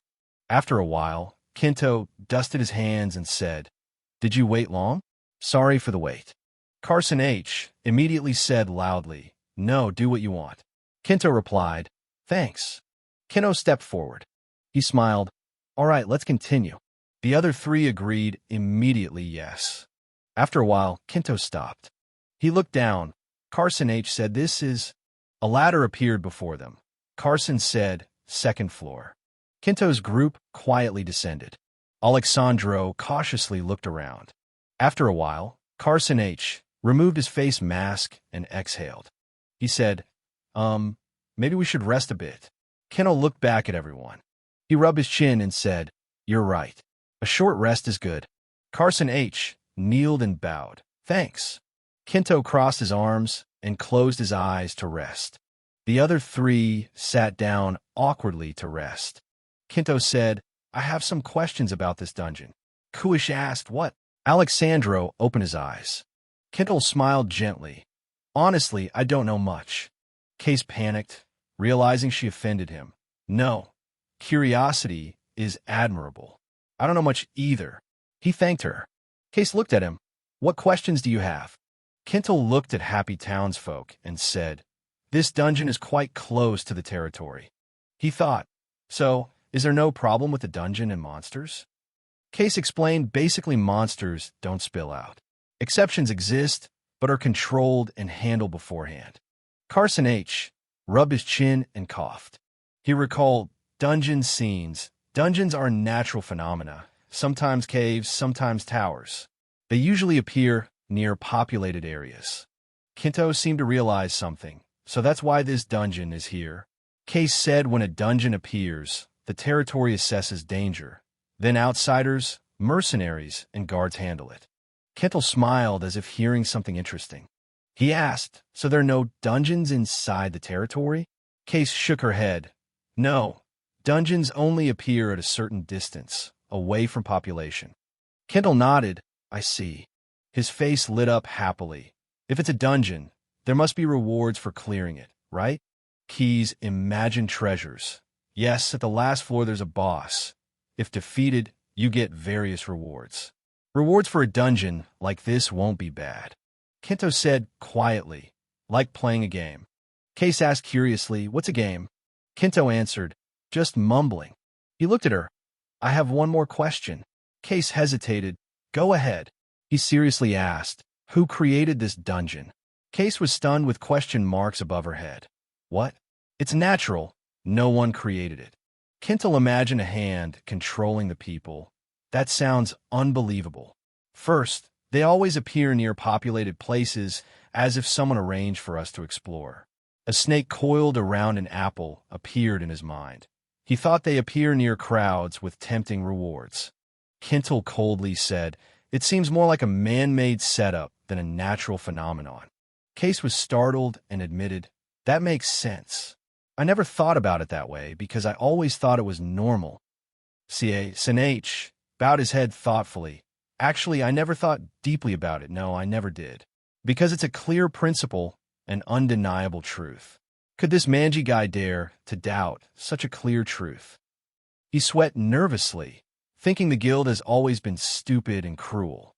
Carson Hack recalled Kinto in the snowstorm, standing on a corpse looking terrifying, thinking about heartless and cold killers. The truth never changes. The image of bright eyes and dangerous snowy conditions appeared in his mind. Kazan H thought, "If what I know is right, is this manji really just a normal manji?" Suddenly a voice interrupted Kazan Hack's thoughts. Kinto smiled softly. "This is interesting." He stood up smiling. "Everyone finished resting?" The group startled and stood up in unison, yes. Kinto turned and walked, waving and smiling. "Then, let's continue." Kazan Hack immediately responded, "Yes." After a while, Kinto's group walked cautiously, all alert. Kinto calmly moved forward, ignoring their worries. Suddenly, he noticed something and stared. A yellow locked treasure chest appeared before him. Kinto curiously said, "What's this?" Carson H said, "That's a treasure chest, one of the maze rewards. If opened, the treasure is yours." Carson imagined those who open chests full of gold, thinking it's easy to say, but requires a skilled thief, at least expert at lockpicking. He crossed arms and closed eyes thinking, but if skilled, he wouldn't risk the dungeon. Unfortunately, we have to skip this chest. Suddenly a voice cut through his thoughts. Kinto said, Kazan, open it. Kazan was extremely confused, thinking what? Kinto looked at the chest. That's a treasure chest. Then he looked at Kazan Hack and said, You're a rogue, aren't you? This is your specialty. Kazan Hack's face fell as he stammered. Well, yes, but... Kinto's face lit up with excitement as he said, Isn't a treasure chest a rogue's business? That's why I'm asking you to try. I want to see a rogue's talent with my own eyes. Kazan Hack grimaced, thinking with annoyance, Oh boy, he's not wrong, but there's a problem. Outwardly, Kazan Hack smiled, but inwardly he was helpless, putting his hands on his head as he thought, If I could actually do that, I wouldn't be here in the first place. His jaw dropped in panic, his whole body turning to stone as the thought hit him. A worthless rogue who isn't even recognized by a guild. Where'd I get a skill like lockpicking? He thought anxiously, but I can't tell them the truth. Kazan Hack looked at Kinto, who was watching him with eyes full of hope. He thought to himself, that look, so full of expectation. If I try and fail, it will instantly turn into disappointment. He imagined Kinto looking at him with a cold, intimidating gaze, saying, You call yourself a rogue and you can't even do this? How useless. He remembered the sight of Kinto stepping on the skull and was terrified. Inwardly, he was screaming in agony, but on the outside, he just scratched his head and smiled. Well then, I'll give it a try. A moment later, Kinto watched with admiration as Kazan Hack worked on the chest. He said appreciatively, Oh, so you use those kinds of tools to pick locks? How interesting. Kazan Hack felt immense pressure. He thought nervously, He's staring at me from behind. If I fail, I'm a dead man. He tensed up, trying to recall a time he had watched another rogue pick a lock while he was just a porter. Remember the skills I saw when I followed him around as a luggage carrier. Kazan Hack was examining the lock. Feeling the immense pressure from behind, he thought, Remember. His whole body felt like it was on fire, sweat pouring down endlessly. Tensely, he thought, I'm betting my life on this. Rogue Kazan, let out a scream from your very soul. Suddenly, the thief Kazan's eyes flew open in utter shock and amazement. He began to tremble, which made Kinto very curious. It turned out he had used his innate talent to open the treasure chest. He was so overjoyed that tears streamed down his face. He exclaimed, Hey, it's open. Hayes, standing to one side, was thrilled and excited. Oh, really? I heard only master thieves could open these treasure chests. I can't believe we met someone who could do it right here. That's amazing. Hearing this, Kinto smiled in pleasant surprise and gave a thumbs up. Is that so? Well done, Kazan. Despite the praise, the thief Kazan's expression was anything but happy. He thought with a dazed look, this shouldn't have been possible. How did this happen? I just looked at it and it opened. This skill is too overpowered. Kazan had always prided himself on his survival abilities, but now, for the first time, he questioned the meaning of his life. He was still in a daze, standing frozen. Did I even really try my best? And just like that, Kazan lost his sense of pride. Kinto approached the treasure chest, looked inside, and asked curiously, So, how much is this treasure worth? Hayes also came closer to look and said, With this amount, a family could live in luxury for a whole month. Kazan was still lost in his own existential crisis. Hearing the assessment, Kinto smiled and replied, I see. That makes sense. Then, he turned to the thief Kazan and said, Kazan, you'll be in charge of dividing up the reward. Kinto's voice snapped the thief Kazan out of his trance. He yelped in fear, Yes. At that moment, the thief Kazan approached the chest and gently lifted a goblet. He was stunned by the goblet's sparkle and stared at it unconsciously for a long moment. Suddenly, a ghostly voice called his name, Kazan. The call terrified Kazan, and he let out a loud scream. It was Kinto who had called him. Kinto said, Do you need any help? Kazan was so startled he was panting heavily. Seeing this, Kinto asked, Are you injured? Hearing this, the thief Kazan panicked as if he'd been caught red-handed. He shouted, "No, I didn't do anything." The three others present were completely bewildered. After a while, the group took everything from the treasure chest and left. As they were walking, Kinto suddenly spotted something up ahead, stopped, and said, "Wait, skeleton soldiers." Up ahead, a pile of bones lay scattered on the ground. Kinto's group stopped to look. Kinto counted the skulls and exclaimed, "Observing the area, I see 4 of them. I'll handle 3. The 3 behind him, the thief Kazan, Hayes, and Alexandro, heard this and flinch. Kinto gave a chilling smile, looked at the pile of bones, and said, "The last one is for you all to handle." The thief Kazan heard this and replied, "Understood," but thought to himself, "This is a real fight. It's going to be tough." Hayes and Alexandro also nodded. "Yes." Instantly, Kinto rushed forward. Suddenly, a blue light flashed from the pile of bones on the ground. Seeing this, the thief Kazan broke into a cold sweat and thought, "No matter how many times I see it, watching these bones assemble themselves is still creepy." Then, as if they had souls, the bones slowly pieced themselves together and stood up. The group stepped back in fear, with only Kinto standing his ground bravely. Then, the 4 skeleton soldiers charged toward the group. Kinto commanded, "Everyone, let's go." Immediately, the 3, Kazan, Hayes, and Alexandro, raised their hands and chanted a spell. "Mana, form into light." A yellow light appeared and enveloped the 3 of them. "Let's do this." At that moment, the thief Kazan bravely surged forward. He threw a punch at one of the skeleton soldiers. The remaining 3 skeleton soldiers angrily prepared to charge. But suddenly, a powerful arm clamped around their necks, leaving them utterly shocked and surprised. Kinto, using his 2 muscular arms, had easily restrained the 3 skeleton soldiers. Seeing the thief Kazan's bravery, he remarked, "Now, this is a rare sight. Don't mess it up. I'll take care of you guys." The last skeleton soldier was now swinging its sword with all its might towards Alexandro. Alexandro quickly used his shield to block the skeleton soldier's blow. Alexandro's gaze became more determined than ever. At that moment, the thief Kazan suddenly leaped into the air. He intended to use this opportunity to attack the skeleton soldier from behind. As he raised his sword high, the skeleton soldier seemed to sense the danger from behind and glanced back. But Kazan's speed was too fast. The skeleton soldier couldn't dodge and was struck down by Kazan's slash. Now, Hayes began to act, her eyes glowing brightly. Then, she held out her hand and chanted the skill's name aloud. Cloak of Shadows.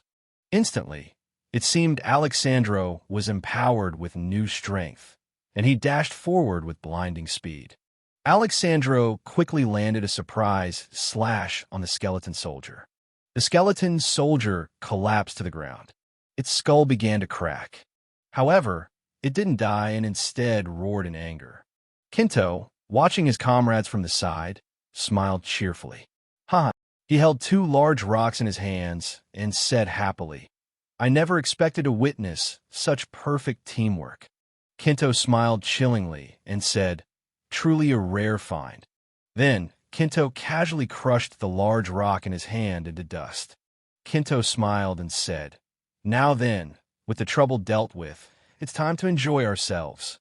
With that, Kinto quickly swung a blade at the remaining skeleton soldiers. A moment later, Kazan, Hayes, and Alexandro had cornered the last skeleton soldier, and they all seemed to share the same thought. The thief Kazan thought, "There's no doubt about it anymore." Hayes broke into a cold sweat and thought, "That man is a monster." Alexandro thought, "He's testing us." The skeleton soldier's eyes went wide as it looked at the 3 of them with a guilty expression. It stopped roaring and sat quietly in a corner, looking pitiful. All 3, Kazan, Hayes, and Alexandro's eyes blazed as they looked furiously at the dazed skeleton soldier and continued their thought, "If we show any weakness, we're done for." What followed was a relentless barrage of slashes rained down upon the poor skeleton soldier. After a while, the skeleton soldier's head finally fell off. Exhausted, Alexandro stuck his sword into the ground and slumped down. It wasn't just Alexandro. Kazan and Hayes also looked completely drained after defeating just one skeleton soldier. While the other three were exhausted, only Kinto remained perfectly fine after single-handedly destroying 3 skeleton soldiers. He crossed his arms, reflecting on the past and musing, it's not a suspicion anymore.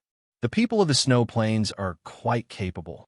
Kinto mused, the monsters on the 3rd floor are also skeleton soldiers, and their numbers have increased. But thanks to Kinto's leadership, we got through it easily. And finally, at this moment, Hayes and Alexandro were also looking worriedly at the pensive Kinto. Kazan also looked at Kinto with great concern. The group had now reached the deepest chamber in the center of the dungeon, where a skeleton knight was sitting. He sat motionlessly on a throne. Seeing this, Hayes's eyes went wide with shock. She trembled as she stammered, "A skeleton knight? Why is something like this here?" Kinto, not quite understanding, asked, "Is it different from the others?" Hayes replied, "Yes, it's extremely strong." Hayes's expression was one of pure fear as she thought, a skeleton knight. It wields a great sword with ease and power. If you haven't reached the level of a knight yourself, you have no chance against it. This isn't a monster we can handle. Kinto then continued to ask, "So what if we don't defeat it and just go back?" Hayes replied hesitantly, "There will be an investigation by the association. If they find our reason to be valid, we won't get into any trouble." Suddenly, upon hearing this, Kinto smiled. Then, he strode forward confidently with a self-assured smile and replied, "That's reasonable." Seeing this, the group exclaimed, "Kinto!"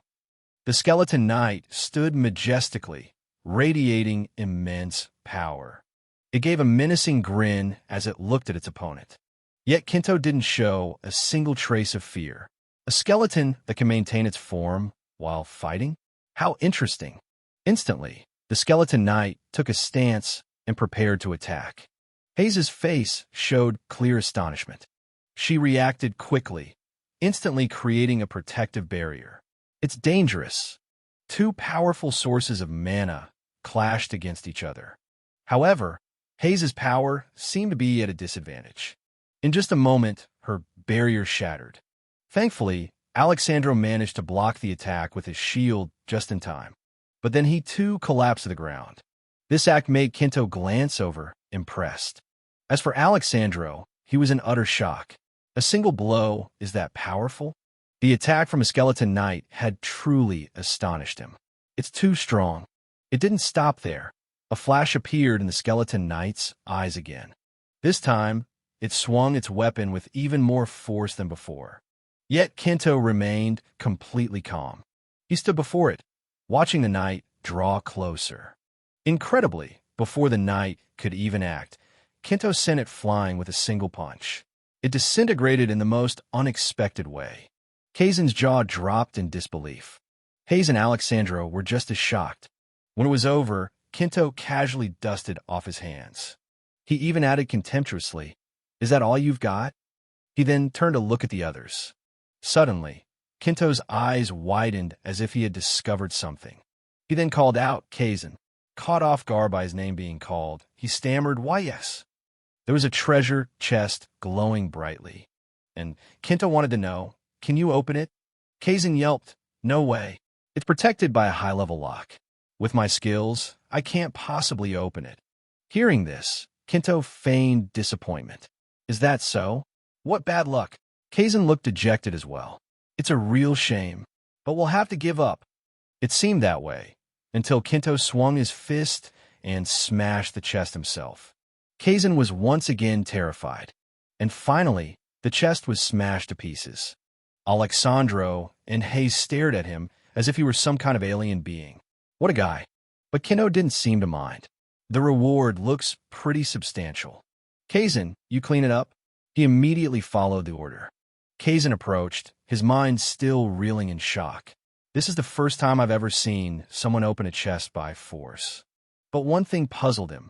If he could just break it open, why did he ask me to pick the lock in the first place? After completing the quest, they all went outside. The sky was beautiful and sunny, filled with the sound of birds chirping. But something else caught Kinto's attention. The cave the group had just entered suddenly exploded. Kazan explained the situation. After a dungeon is cleared, it disappears.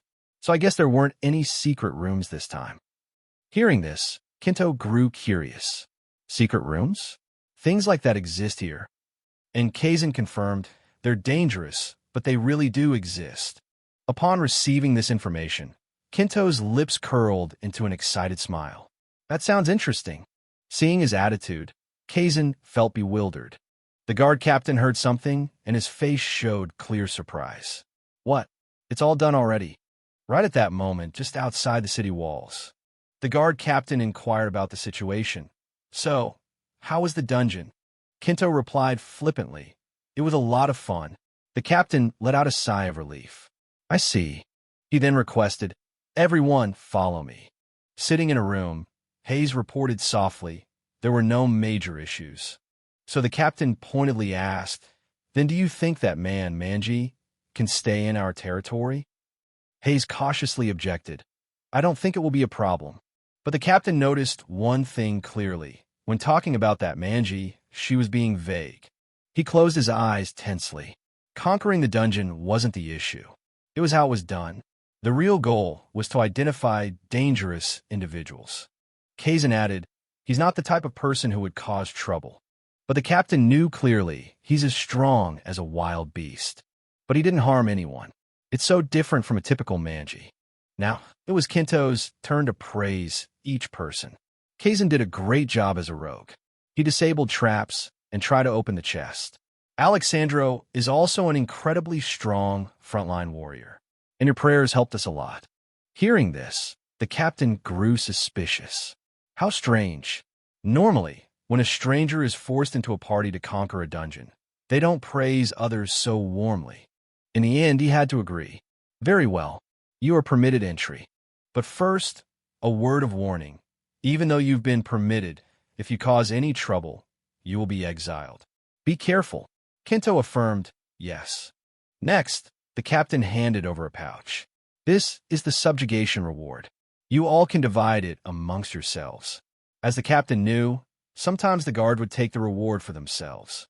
Kinto didn't think much of it and accepted it cheerfully. Thank you very much. The captain guessed, but this time, they probably didn't touch it. Kinto offered, so let's split it evenly. His words left them dumbfounded. Hayes quickly refused. Oh no, there's no need. Alexandro also didn't dare to accept. Me neither. But Kinto insisted, the whole team worked together, so we should share the reward equally. No refusals. Hearing this, Kazan spoke up, all right then. Seizing the opportunity, Kinto immediately suggested, then let's go celebrate. Let's find a tavern nearby. The group was not expecting this at all. What? In the end, they reluctantly agreed to celebrate. Yes. But in reality, they were crying on the inside. We want to go home. While the others were sulking, Kinto was ecstatic. The captain watched on with a weary expression. A Manji who can kill a skeleton knight with a single punch. He's as strong as a monster. His gaze turned probing. At least as strong as a knight. Definitely not an ordinary Manji. And the captain could guarantee that this was a legendary Manji, an extraordinary being. He then gave a solemn order. I will report to the Lord. You, go guard the gate. His subordinate immediately accepted the command. Yes, sir. The sky had turned to night at the vast royal palace. The flickering firelight created a formal atmosphere. The emperor, sitting inside, commanded in a deep voice, enter. The captain bowed and announced, I have come to report, my lord. The lord of the Bacan region, from the kingdom of Zan, Luke Bacan, responded, what is it? The captain immediately revealed the situation. The captain of security team 1 reports to the lord that a Manji has entered the territory. That night, in the waiting hall outside the mansion, a clinking sound echoed in the room. You've already granted him permission? The guard captain of Bacan lowered his head. Yes, my lord. However, that is not the problem. From his golden chair, Luke looked down with suspicion. Then what is the real problem? He reported with some tension. He is too strong. So strong that it becomes a problem. The lord looked up, intrigued. How strong is he? The room fell silent. With only the voice of the Bacan guard captain and Luke's surprise as he was told, he defeated a skeleton knight with a single blow. His eyes widened in utter astonishment. A skeleton knight? His mind conjured an image of the monstrous Kinto, holding a sword surrounded by a malevolent aura. A skeleton knight, a type of monster that's difficult to handle if you're not at a knight's level. And he defeated it with a single punch? He then bowed his head, lost in thought about the large figures standing in a blizzard. A manji. They only know brute force, simple-minded, with no education whatsoever. Then Luke hesitated. So he must be a first class, right?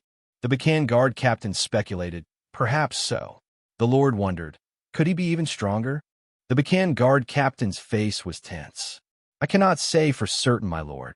Hearing this, the Lord fell silent. A warrior of such a high class, and a manji at that. A race that believes strength is everything. This is going to be a huge problem. He then decided, for now, summon him. I will meet him myself. Below, the Bacan guard captain broke into a cold sweat, worried. My lord, are you sure that's wise? The Lord reasoned, just letting someone that powerful roam freely in my territory is a danger in itself. I'll feel more at ease if I meet him in person and see what he's like. The Bacan guard captain tried to dissuade him again. But it could be dangerous, my lord. The knight standing beside him stepped forward with a stern face as the man on the golden chair reminded him. I have my own personal knight for protection. Seeing this, the captain was startled and looked up. Then Luke turned his head to the knight. What do you think? The knight gripped the sword at his hip. He is strong, but he is just a barbarian. A simple-minded meathead with no intelligence. He then recalled his master's solemn declaration. Compared to my swordsmanship, taught directly by the sword saint, he is not worthy. Therefore, you need not fear, my lord. Luke nodded in silent confirmation. Finally, he announced in a loud voice, bring that manji here. I will speak with him face to face. Elsewhere, on a table laden with food and beer, Kinto bit into a piece of meat and chewed noisily. The three people at the table silently watched him eat like a starving man. Their faces turned pale in the chilly atmosphere. He raised his mug of beer. With a friendly face, he took a large gulp, set the mug down, and smiled at the group. This is delicious. I also really like the quiet atmosphere here. It's my treat today. Please, eat and drink as much as you like. Hearing this, the group looked at Kinto and forced a laugh. Ah-ha-ha. Suddenly, he turned. You're Holy Knight, right? Alexandro was startled. Yes. His face showed clear curiosity as he looked at him. What kind of holy power do you use? I didn't see you use it during the dungeon attack. Hearing this, he became flustered and scratched his head, explaining, I'm still in training, so my holy power hasn't been activated yet. Kinto's eyes widened with pity. Oh, that's unfortunate. Alexandro coughed. Ahem. Then he turned to Hayes, who was sitting quietly beside him. You said the god you serve is named Colossia, right? Are there any temples of that god nearby? She averted her eyes, explaining awkwardly, Oh no, I don't think so. She isn't a widely worshipped deity. She remembered the cold appearance of her god, a snake coiled around her. The god of lies and deceit, Colossia, shunned and rejected by all. Hayes's hand clutched the hem of her skirt. Sir Kinto, he replied. What is it? She pressed on. Just how strong are you? Seeing this, Alexandro and Kazan were also startled and looked towards him. But he just kept chewing his food, looking at them with a puzzled expression. Then Kinto raised a hand to his chin, thinking about the ranking system. I'm not really sure myself. I haven't been away from the snow plains for long, so I'm also wondering how strong I am. How strong was that skeleton knight I defeated? Hearing this, Hayes's eyes widened as she explained based on her knowledge. You need to be at least second class to handle it. A first class could defeat it like you did, Sir Kinto. He concluded, so I guess I'm second class. Suddenly, a man appeared before them, his hands drenched in sweat. Sorry. The tavern owner bowed, his body trembling. Our establishment is about to close. Seeing this, Kinto just smiled, which made the man even more frightened. My apologies. Let's go. The group stepped out of the tavern. Do any of you have plans or a schedule coming up? To his question, both Alexandro and Hayes shouted in unison, Yes, yes, we do. Following them, Kazan also urgently yelled, Yes, I'm super busy. He looked at them with a mix of embarrassment and regret. I see. What a shame. I guess we'll part ways here. See you all another day. The three of them imagined a princess bidding them farewell and were secretly overjoyed. We don't need to meet again. That night, Kinto lay in bed with his feet propped up. He closed his eyes in comfort and sighed. This is nice, so comfortable. The first time I've slept on a bed since coming to this world. Earlier at the inn's front desk, the owner had stared at him, drool dripping into a cup. Kinto thought to himself, I'm glad I could stay at an inn thanks to the dungeon reward, and without too much trouble either. Now, with sunlight streaming through the window, he sat on the bed with his legs crossed, humming happily. Compared to the snow plains, this place is a paradise. He remembered being back in the snow plains, facing countless confusing system windows. It's been quite a while since I woke up in the snow plains, until I found a civilization like this one. So what should I do next? I want to explore more, experience more of this world. Kinto held up his palm, spreading his fingers and muttering.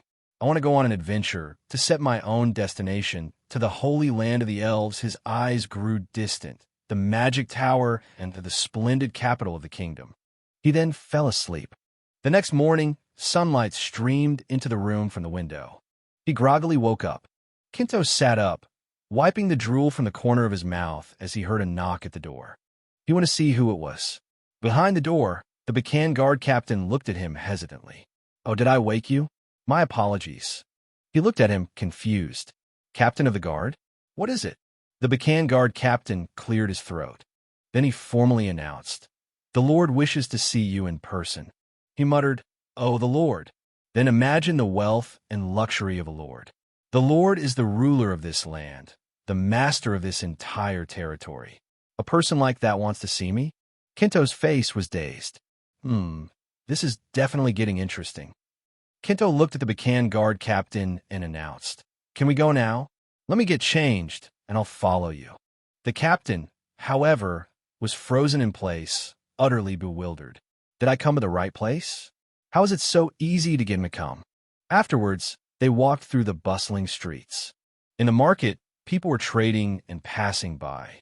He thought to himself, When I entered this territory, it was already dark, so I only got a glimpse. Kinto's eyes sparkled as he followed the Bacan guard captain, looking all around. But seeing in the daylight, it's truly incredible. He smiled. With a look of pure admiration, he gave a thumbs up. If this is what a fantasy world is like, I'm ready to embrace all its surprises. The Bacan guard captain's face went pale with confusion. What is wrong with this guy? He then frowned deeply, thinking to himself, there's not much time left. I must return as soon as possible. Soon after, an announcement was made. My lord, I have brought the Manji to see you. Hearing this, Luke turned around. He ordered, Let him enter. The large hall doors were quickly opened, and he looked inside. The lord extended a hand in a gesture of goodwill. A pleasure to meet you, Manji. Luke stood by the window, one hand behind his back, the other extended politely. I am Luke Bacan, the lord of this land. He introduced himself again, Luke Bacan, lord of the Bacan territory, kingdom of Xanthala. Kinto took his hand. It is an honor to meet you, the rightful lord of the Bacan lands. He then bowed his head and closed his eyes. I am Kinto, a Manji. The lord's eyes widened at his polite handshake. His face was one of shock. Kinto was still shaking his hand, one hand holding his wrist while bowing respectfully. Luke was bewildered. A Manji shaking hands? He thought of the cold demeanor he had imagined, and calmed down a bit. Manji have likely never shaken hands with anyone before. To them, strength is everything, without exception. Well, it seems I've lived long enough to witness such sights. He cleared his throat, regaining his composure. You seem to have a grasp of basic etiquette. Please sit down. Here, Luke sat on his throne, while Kinto sat opposite him at a tea table. The atmosphere inside was a combination of silence and luxury. Kinto glanced around for a moment. So this is what a lord's castle looks like. His eyes lit up.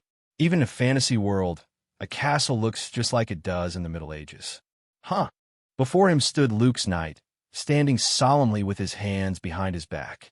Is that a knight protecting the Lord? His eyes were filled with curiosity and awe, his hands on the table clenching in childlike excitement as he stared. When I was little, I was obsessed with playing knight characters in RPGs. I never imagined I'd get to see a real knight in person. He looks so majestic, so amazing. He's just like I always dreamed. The knight also noticed his stare. The knight's face wrinkled in some surprise.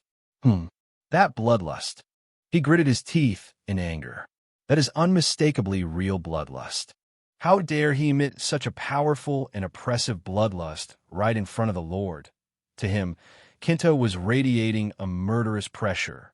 Immediately, Luke's knight gripped the sword at his hip. Fool! You won't be leaving here with your life intact. Suddenly, Luke spoke up. The reason I invited you here is simple. The knight paused. Luke's face was probing. I just want to verify a few things about you. Kinto calmly crossed his arms and looked at him. That's up to you.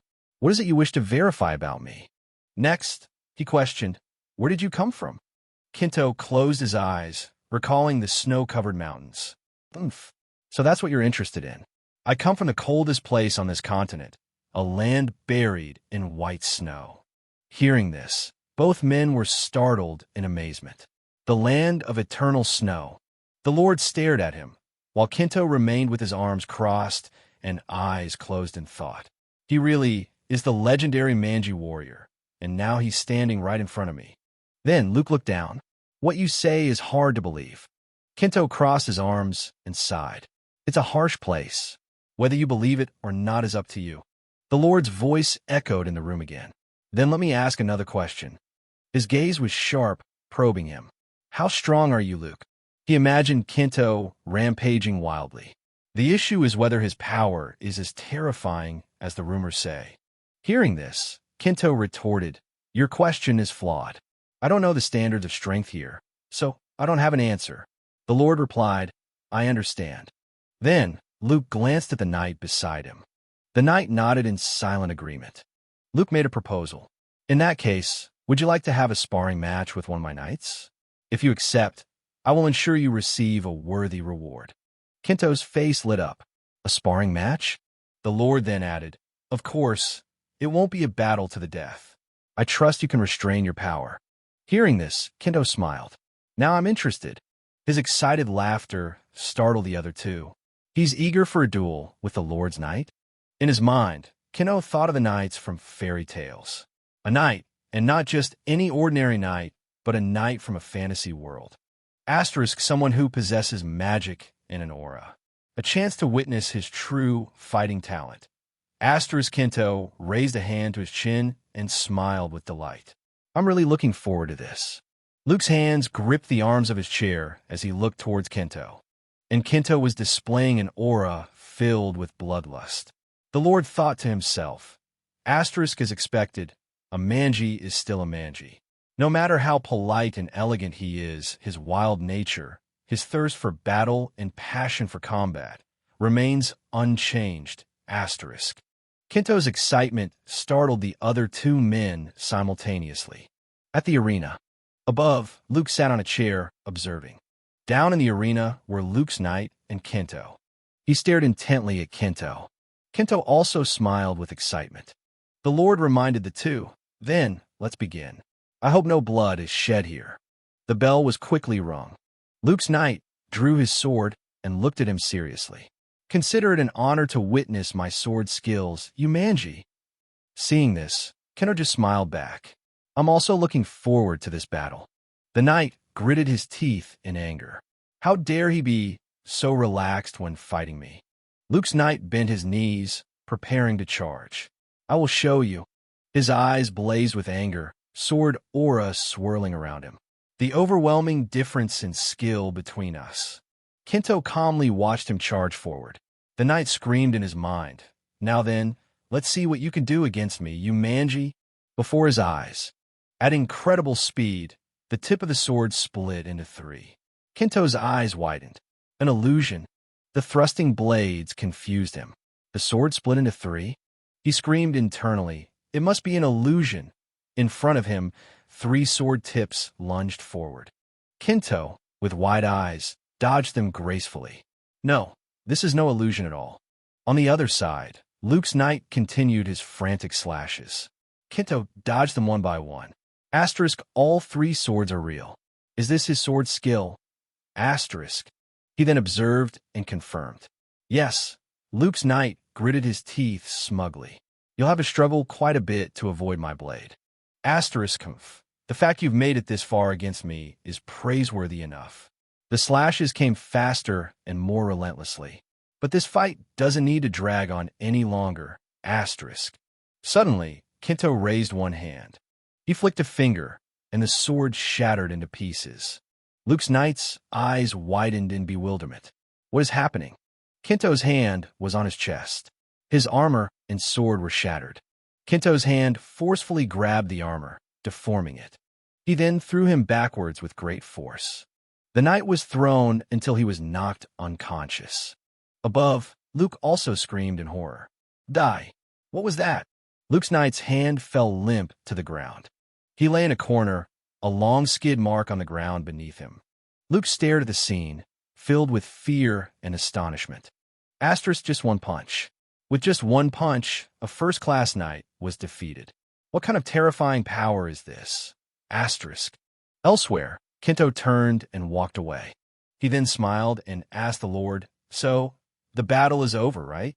The Lord above was as if his soul had left his body. He shot up from his seat, staring. He narrowed his eyes. Yes, it is. In Luke's mind, he replayed the moment Kinto casually threw the knight and fell into deep thought. Asterisk, a manji who can defeat a first-class knight with a single punch. That's the power of a monster. He must be at least at the transcendent level. Asterisk.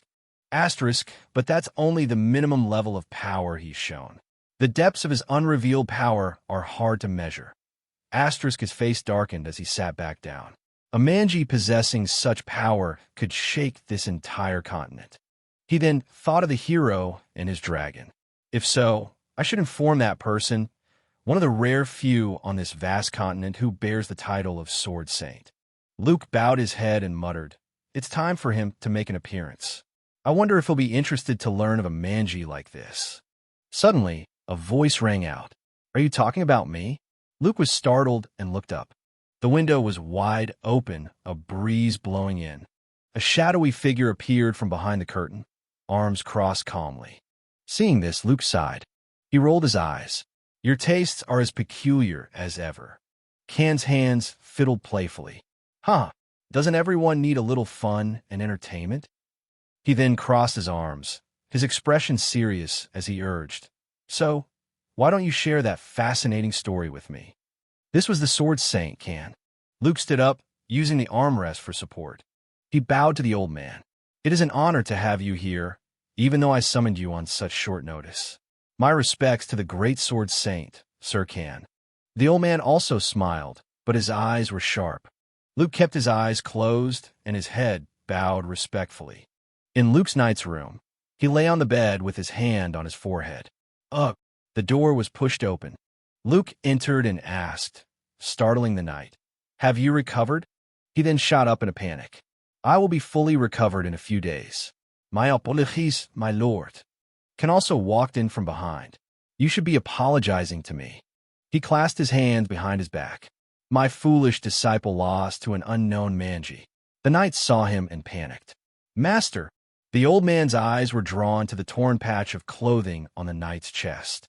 There isn't even a single small wound on his body. His anticipation for Kinto grew.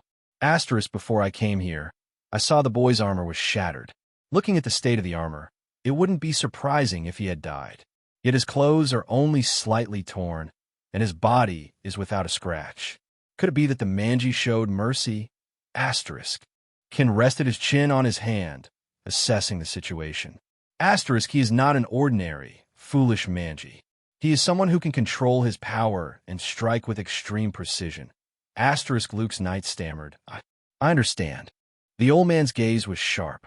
And he surpasses the level of a knight to such an extent that he can fight while holding back against his opponent as if it were a game.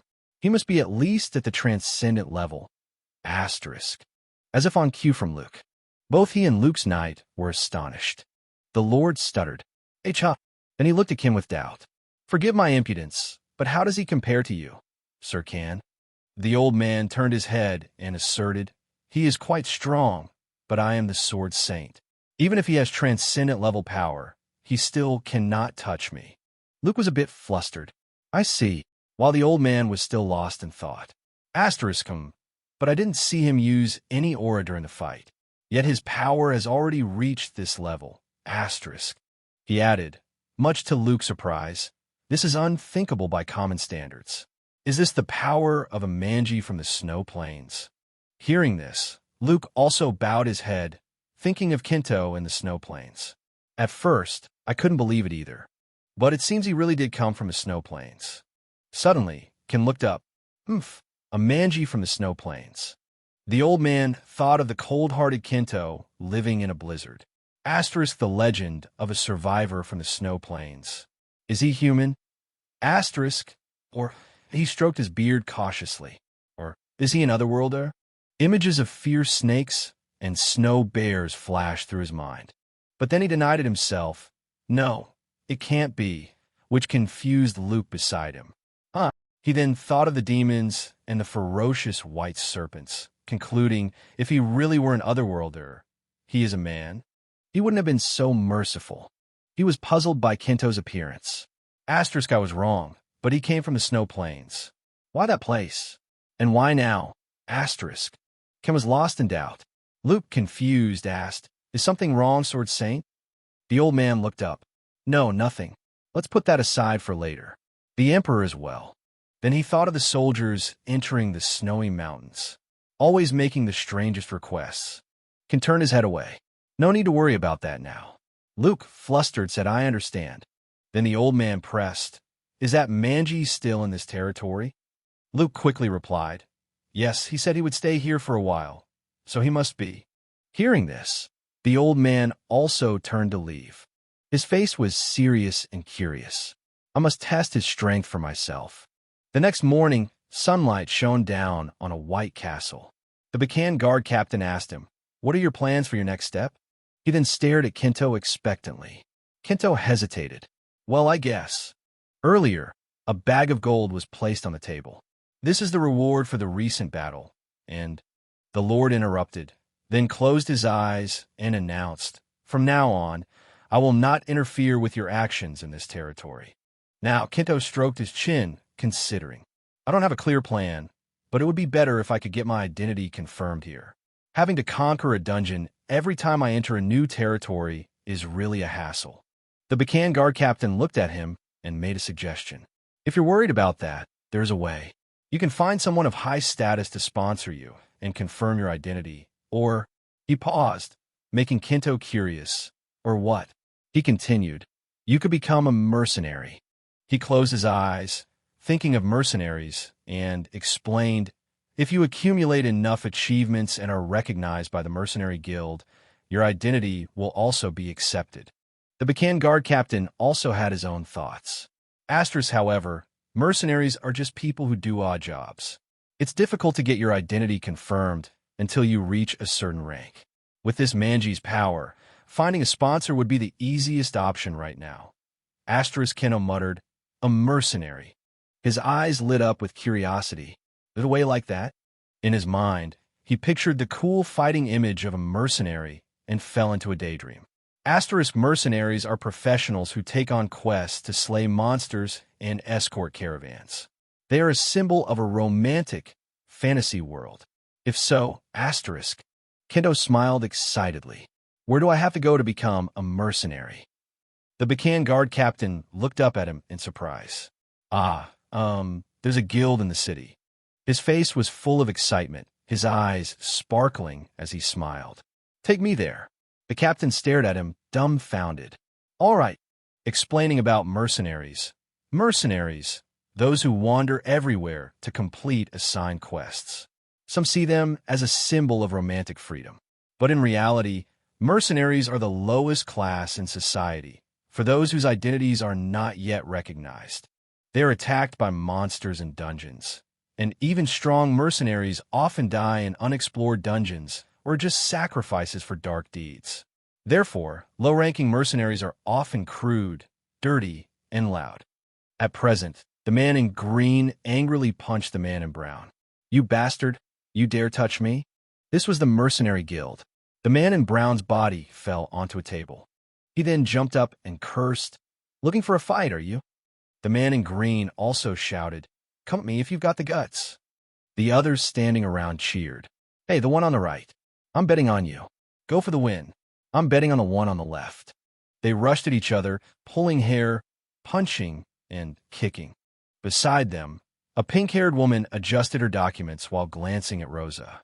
"How's this batch of new recruits?" Rosa sighed in frustration. They're useless. All of them are weirdos." This was Rosa, the receptionist of the Mercenary Guild. She remembered Alexandro. There's a crazy guy who calls himself a holy knight, and then Kazan, and a talented thief too. Finally, Hayes. The priestess is no good, and the god she serves is not trustworthy at all. The pink-haired woman saw Rosa's state and hesitated. Is that so? What a shame." She bowed her head, frustrated. No decent people showing up, and these uneducated mercenaries just fight all day long. Her mind wandered to a handsome, blonde prince extending his hand to her. If only a prince on a white horse would appear, stand by my side, and help with this reception work. Someone entered through the door. Rosa looked up. Her eyes widened in shock when she saw him. Kinto walked in, smiling and looking around. So this is the Mercenary Guild. The two men who were fighting also turned to look in astonishment. No way. Manji. The rest also stared with their mouths agape. He felt bewildered as they all stared at him. He then crossed his arms, sat at a table, and smiled. I'm here because I want to become a mercenary. Opposite him, Rosa held her documents, trembling with tension. You really want to be a mercenary? May I ask what your purpose is? He calmly inquired. There are many reasons, but I heard that being a mercenary can help get one's identity recognized in this kingdom. She explained awkwardly. That's true, but to get your identity recognized through the mercenary path, you'll have to achieve quite a lot. Is that okay? Kinto confirmed, no problem. She took out a typewriter and announced, Then I will register you as a mercenary for a fee of 5 silver coins. Can you tell me your name and age? He also placed the money on the table. I am Kinto. As for my age, I'm not sure. Her hands expertly typed on the keys. Then I'll just write down an approximate number. Finally, she handed him a tag from a wooden box. Done. Your mercenary registration is complete. This is your mercenary insignia. It's the sign of a mercenary. Don't lose it. He stared at it. Then he cheerfully picked up the tag. I've been accepted. He then looked up at Rosa, his expression utterly innocent. Are there any quests right now? I want to start a quest immediately. She stammered. A quest? Right now? She pushed a piece of paper towards Kinto. These are the quests you can take at the moment. He then took the file from the table. Wait a minute. Are these only low-level quests? Contents of the quest board. Quest level ADH/herb gathering/basement cleaning/sewer maintenance/street sweeping/night patrol. Rosa broke out in a sweat and tried to force a smile. Because you're currently an F-rank mercenary, these are the quests suitable for you. She was terrified inside. Manji are usually very arrogant. What if he suddenly gets angry? Should I call for help? She shut her eyes tightly and explained awkwardly. If you complete these simple quests and accumulate achievements, you will be able to take on more difficult quests later. He replied, I choose this quest. She opened her eyes, regained her composure, and looked down as he pointed to the first quest on the board. She looked up with apprehension. Are you sure? He crossed his arms and asked, This is also something that needs to be done, right? She hesitated. Yes, it is. I understand. Then Kinto smiled and asked her, So, where are the herbs that need to be gathered? Rosa showed him a picture of a plant. You have to go outside the village into the forest. They look like this. He excitedly took the picture and left. Understood. I'll be back soon. She stammered, why yes. Kinto turned and walked away, his eyes still fixed on the picture. Behind him, Rosa watched in bewilderment. Why does he look so calm? He then walked out the door and left. Behind, the pink-haired woman's limbs were trembling. Rosa was frozen in shock. At night, in a certain forest, on the ground was the flower Kinto was looking for. He looked at the picture and then compared it to the flower. He commented, an herb that heals wounds, huh? It looks pretty strange. He then took off his coat and threw on the ground. Well then, Kinto put on a hat, smiled, and cracked his knuckles. Asterisk, I've already prepared my sun-blocking UV outfit. Time to start my first mercenary quest. UV rays are harmful in other worlds too. Asterisk, a little-known fact from Kinto. About an hour later, at the Mercenary Guild, a sack of herbs was placed on the table, shocking Rosa. He looked at her innocently. Is this enough? She stammered, It's too much. She was confused. Is he trying to destroy the entire herb field or something? Her eyes widened. Oh, but... She then looked at the pile of herbs in the bag. Asterisk, the quality of these herbs is very good. Most mercenaries just pluck them carelessly, greatly reducing their value. Asterisk. Kinto shyly sniffled. Don't look at me like that. I was quite meticulous when I picked them. She hesitated. Right. She then offered a silver coin. Thank you for your careful work, Kinto. Here is your quest reward. 1 silver coin, just enough to buy the cheapest meal. Even so, this is the first money I've earned from a proper job. Kinto remembered himself seriously picking herbs. He smiled to himself. How moving. He then excitedly took the silver coin and stood up. I'm very satisfied with this. Can you give me the next quest right away? Rosa was dazed. Huh. Her eyes widened in bewilderment. Asterisk, what is this? He's satisfied with this reward? This manji, asterisk. Kinto, however, looked at the silver coin in his hand with joy and respect. It's still light out, so I want to do as much as possible. She was confused. Why is he so happy? She was utterly bewildered, tears streaming down her face internally. Asterisk, oh my god. This mercenary is just as strange as the others. Asterisk. Kinto pointed to the Clean the Warehouse quest on the F-rank quest list and said, this time, I'll choose this one. Rosa thought with confusion. After the herb gathering, this is now the 3rd time he's gone to clean something. Seeing Kinto still looking up with excitement, Rosa felt suspicious. Does he actually enjoy cleaning? Rosa's tone was stiff. Well then, the quest is assigned to you. Kinto's footsteps appeared. Hearing the footsteps, a blue-eyed woman glanced over. Kinto, with a body as large as a bear's, walked in and said, I'm here to clean the warehouse. The brown-haired woman with a ponytail was shocked speechless. Kinto asked friendly, Are you the owner of this warehouse? She was startled and replied, Why yes. She thought to herself, a manji? The warehouse cleaning was quite simple. Moving things in the warehouse was no trouble at all. With his immense strength, he easily carried a large stack of items, to the astonishment of the brown-haired woman. The next quest was street sweeping. He picked up a broom and started sweeping. At first, it was a bit difficult to control his strength, but he managed it. Kinto swept up all the dust, creating a foggy space where figures were blurred. Kinto's work was being watched by someone. Seeing him act so normally, Kin exclaimed, What is this? Why is he acting like that? Kin thought to himself, asterisk, he's clearly at least a mid-rank mercenary. With enough determination, he could even influence an entire kingdom. Just by showing his strength, he would be respected wherever he goes. And yet a manji, who always solves everything with strength, is now sweeping the streets, asterisk. He watched how he swept and thought. Furthermore, he's not just doing it half-heartedly, but with extreme seriousness. At that moment, Kinto was happily sweeping dust into a dustpan. Kin questioned his own reality, thinking, in the end, seeing Kinto seem to enjoy his work, he wondered, what the hell is he doing? The gentle moonlight shone down, highlighting the lush green of the leaves and a pair of sparrows. Kinto had just woken up, stretching his arms with a sound of comfort. He placed his feet on the wooden floor. Kinto looked at the bedside table, saw the money pouch, and exclaimed, "Ah!" He stared at the full cloth pouch and reminisced. The money pouch had been placed on a tray and pushed towards him. Rosa said, "You've worked hard since your first day as a mercenary, Kinto. This is the reward for a total of 15 quests." His silver eyes and face clearly showed excitement and joy. Rosa reluctantly said, "It's 15 silver coins." Yet, Kinto was not disappointed at all and was still full of excitement. "Thank you. I'll be back tomorrow." Ending the flashback, Kinto unconsciously smiled and said to himself, "Let's start the second day in the civilized world." A cute brown-haired girl hugged a woman's leg, crying incessantly. The other adults all stared up with astonished expressions.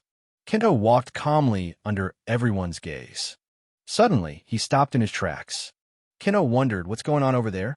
He looked at a large 2-story building with curiosity. A library? The door was pushed open, making a small brass bell tinkle.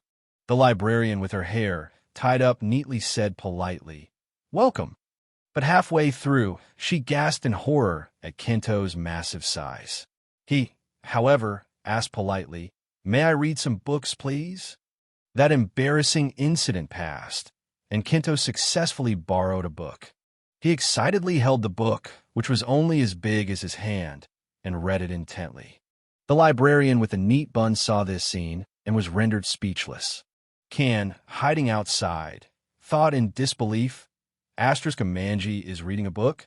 Even though I can't see clearly, my intuition is certain." Asterisk, he thought, "A manji, who are called foolish and barbaric, is reading a book. Is it possible that manji from the land of ice and snow are completely different from the usual barbarians?" Seeing the interest on Kinto's face, he wondered, or maybe this guy is just special. Kinto closed the history book with his hand and whispered, "In the end, the Empire won." He remembered the blue-haired girl from the past. A few years ago, Melena came to the White Snow region and said she was going to the kingdom, which was at war with the Empire, to sell weapons. Kinto thought, it seems the outcome of that war was the Empire's victory. Kinto calculated, asterisk, the Empire currently seems to have an overwhelming advantage. The kingdom of Bakan has almost become a vassal. The Empire has swallowed half of the human world and is still expanding aggressively, asterisk. Kinto thought to himself, it's as if they are swallowing this entire world. Kinto muttered, "World conquest, huh?" Immediately after, Kinto pushed the matter aside and was filled with excitement again. Well, that's enough about human affairs. Now for what I really want to learn about. He looked at another book and said, it's about the non-human races. Kinto thought happily, asterisk, a book documenting non-human species. The fantasy races recorded in this book, asterisk, really exist in this world. This must be the world, asterisk. The world's greatest mine, where rare ores are scattered like trash, Mantormia, the mine of the dwarves. Biseraphia, the village of the pixie race. Rakiperia, the floating city of the sky people. Asterisk, and also the forbidden sanctuary that no one can reach, Elfo Sagrado, the sacred sanctuary of the elf race. No one knows its exact location. Many have tried to find it, but all have failed in the end, asterisk. Kinto said, so I hold the rare qualification to enter this sanctuary of the elves. Suddenly, he exclaimed in some surprise. Then Kinto held up the book and cried out, what? There's another place like the White Snow Plains. Asterisk, the demon realms, where humans are not allowed to enter, a place teeming with deformed, insane, and twisted creatures. Demon realms are not few, but this world has 5 enormous and special ones. Asterisk.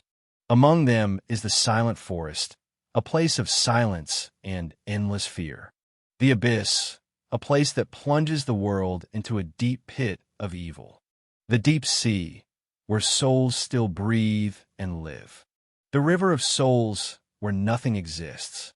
And finally, the White Snow Plains. Asterisk, in the demon realms exist terrifying creatures called otherworlders. However, the existence of the demon realms cannot spill over into the human world. Asterisk. After reading, Kinto wondered, Just how vast is this world? Kinto thought to himself, the white snow plains alone is incredibly vast, and yet there are so many other places like it. He stood up and said, "First, the data here is probably all there is." His action startled the librarian. Kinto said to her, "That's enough for me to verify." "Thank you." The librarian, trembling with fear, replied, "Why, yes, ma'am." Kinto happily opened the door and left. He went to the Mercenary Guild again and asked, "Rosa, are there any quests today?" She was startled and replied, "Ah, Sir Kinto, you've arrived." Rosa presented the list and said, "Here is the quest board." Kinto's face lit up like a squirrel finding an acorn. Kan, hiding on the side, thought in disbelief, "This is really strange." Finally, he made up his mind. "It seems I'll have to meet him in person."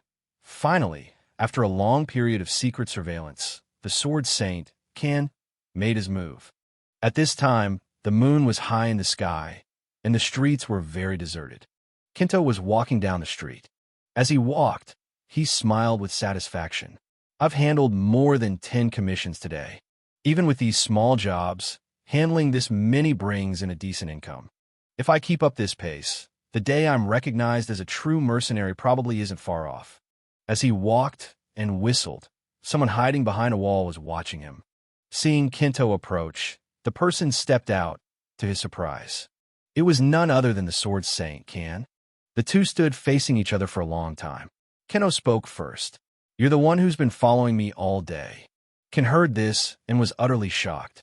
Asterisk what? He noticed. Asterisk. Kinto crossed his arms again and asked, "What do you want?" Kan was still in disbelief. "You realized?" Asterisk. "I clearly used magic to conceal my presence. No matter how sharp someone's intuition is, noticing my presence should have been impossible." Asterisk. Suddenly, Kinto quickly clutched his money pouch tightly, then said cautiously, "Could it be a robber?" Kan felt like he'd been struck by lightning. Kinto's sharp eyes confirmed without a response. Asterisk. "Looks like I guessed right. Even though security seems good, robbers still appear." Asterisk. The old man's eyes went white as he tried to explain, "No, I'm just..." He wondered to himself, if I say I'm the Sword Saint, will he believe me? Kinto's next words were like a finishing blow. To have to resort to robbery at your age, it seems the economic situation is really not good. Kan felt an injustice he couldn't describe. Kinto then mused, "Wait a minute." Then his face lit up. This could also be a good opportunity. The old man was still in a state of shock 3.0, not understanding what was happening. A moment later, Kan saw Kinto's foolish expression and thought, Asterisk, he's mistaking me for a robber. A way to understand his strength and identity is to clash with him directly. Asterisk. Let me see the power of a legendary manji. He then began to roll up his sleeves. He quickly stepped forward with his hips thrust out. Kan had a cautious expression. Kinto remained silent.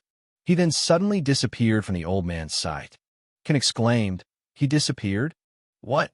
Kinto suddenly reappeared in front of him. A hand reached out. Feet moved. As Kan dodged, he thought, if I just stand still like this, I'll get caught. Kinto suddenly let out a small, "Oh," and then smirked. "You're fast," he exclaimed, then began to move again. Kan panicked. "Impossible, I was almost caught." Asterisk, if my reflexes were just a little slower, I would have been caught. But what's even more surprising is that I can't feel any flow of magic from him at all. Asterisk. Kinto then crossed his arms again and laughed. This is interesting. Kan was still stunned. With just a pure human body, he can move that fast? This is no longer a test or anything. I'll attack with all my strength. Thinking this, he lunged forward. Kinto's expression was grim. He then suddenly disappeared in front of Kan again. He appeared behind the old man, his eyes glowing, and grabbed his opponent's wrist. Kan broke into a cold sweat. Asterisk, what is this? I clearly expanded my senses, yet I still couldn't react in time. Asterisk. Kinto twisted his hand behind his back. Asterisk, this wasn't just the feeling of being caught. It felt like my arm was pinned to a rock, and my whole body was being dragged along by some force. Asterisk. Kan gritted his teeth in pain. Ugh, what kind of monstrous strength is this? Just his strength alone is completely irresistible. If that's the case, I'll use all my strength. Releasing his power, a surge of energy erupted from the old man. Kinto saw this and was slightly surprised. A blue stream of light, emanated from Kan. He looked at the scene thoughtfully for a moment, and immediately an explosion erupted. Kan leaped aside, escaping Kinto's hold. Kinto looked down at his hand. Kan opposite him also stared intently at him. Suddenly, he exclaimed again, "Robbers these days have some really good skills." The old man felt speechless. Why does he keep insisting on calling me a robber? Kan then assessed seriously, a rare type of magic materialization. Only those who have reached a master's level can do it, and yet he envelopes his body with it. Why would someone like that resort to petty things like robbery? But it seems he truly believes it's a robber's skill. Thanks, He fell into a brief moment of thought. He then continued to think, according to the reflection, he has materialized magic. The materialized magic can even tear through solid steel. When a human body touches it, it should be crushed beyond recognition. Yet there's not a single scratch on him. What kind of monstrous body is this? To withstand materialized magic with his bare body. While he was thinking, Kinto spoke again. Although it looks like you're using something strange, it's probably time to end this. Hearing this, Kan also began to reach for the hilt of his sword at his hip. Suddenly, his eyes widened in shock. Kinto abruptly appeared, his finger touching the hilt of the sword as he smiled. He used a seemingly gentle motion with a dazed expression. It made Kan jump, his eyes looking like they would pop out. His mouth hung open, then he gritted his teeth. He used all his strength to draw the sword, but only received a trembling hand in return. Suddenly, Kan was once again stunned. Kinto's eyes now shone as if he had seen his prey.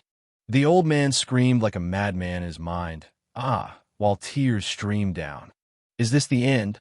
A large hand reached for him. But surprisingly, Kinto let out a breath. So this is a robber in a fantasy world? As he spoke, he slung the fainted Kan over his shoulder. The Bakan guard captain was horrified and then froze at the sight.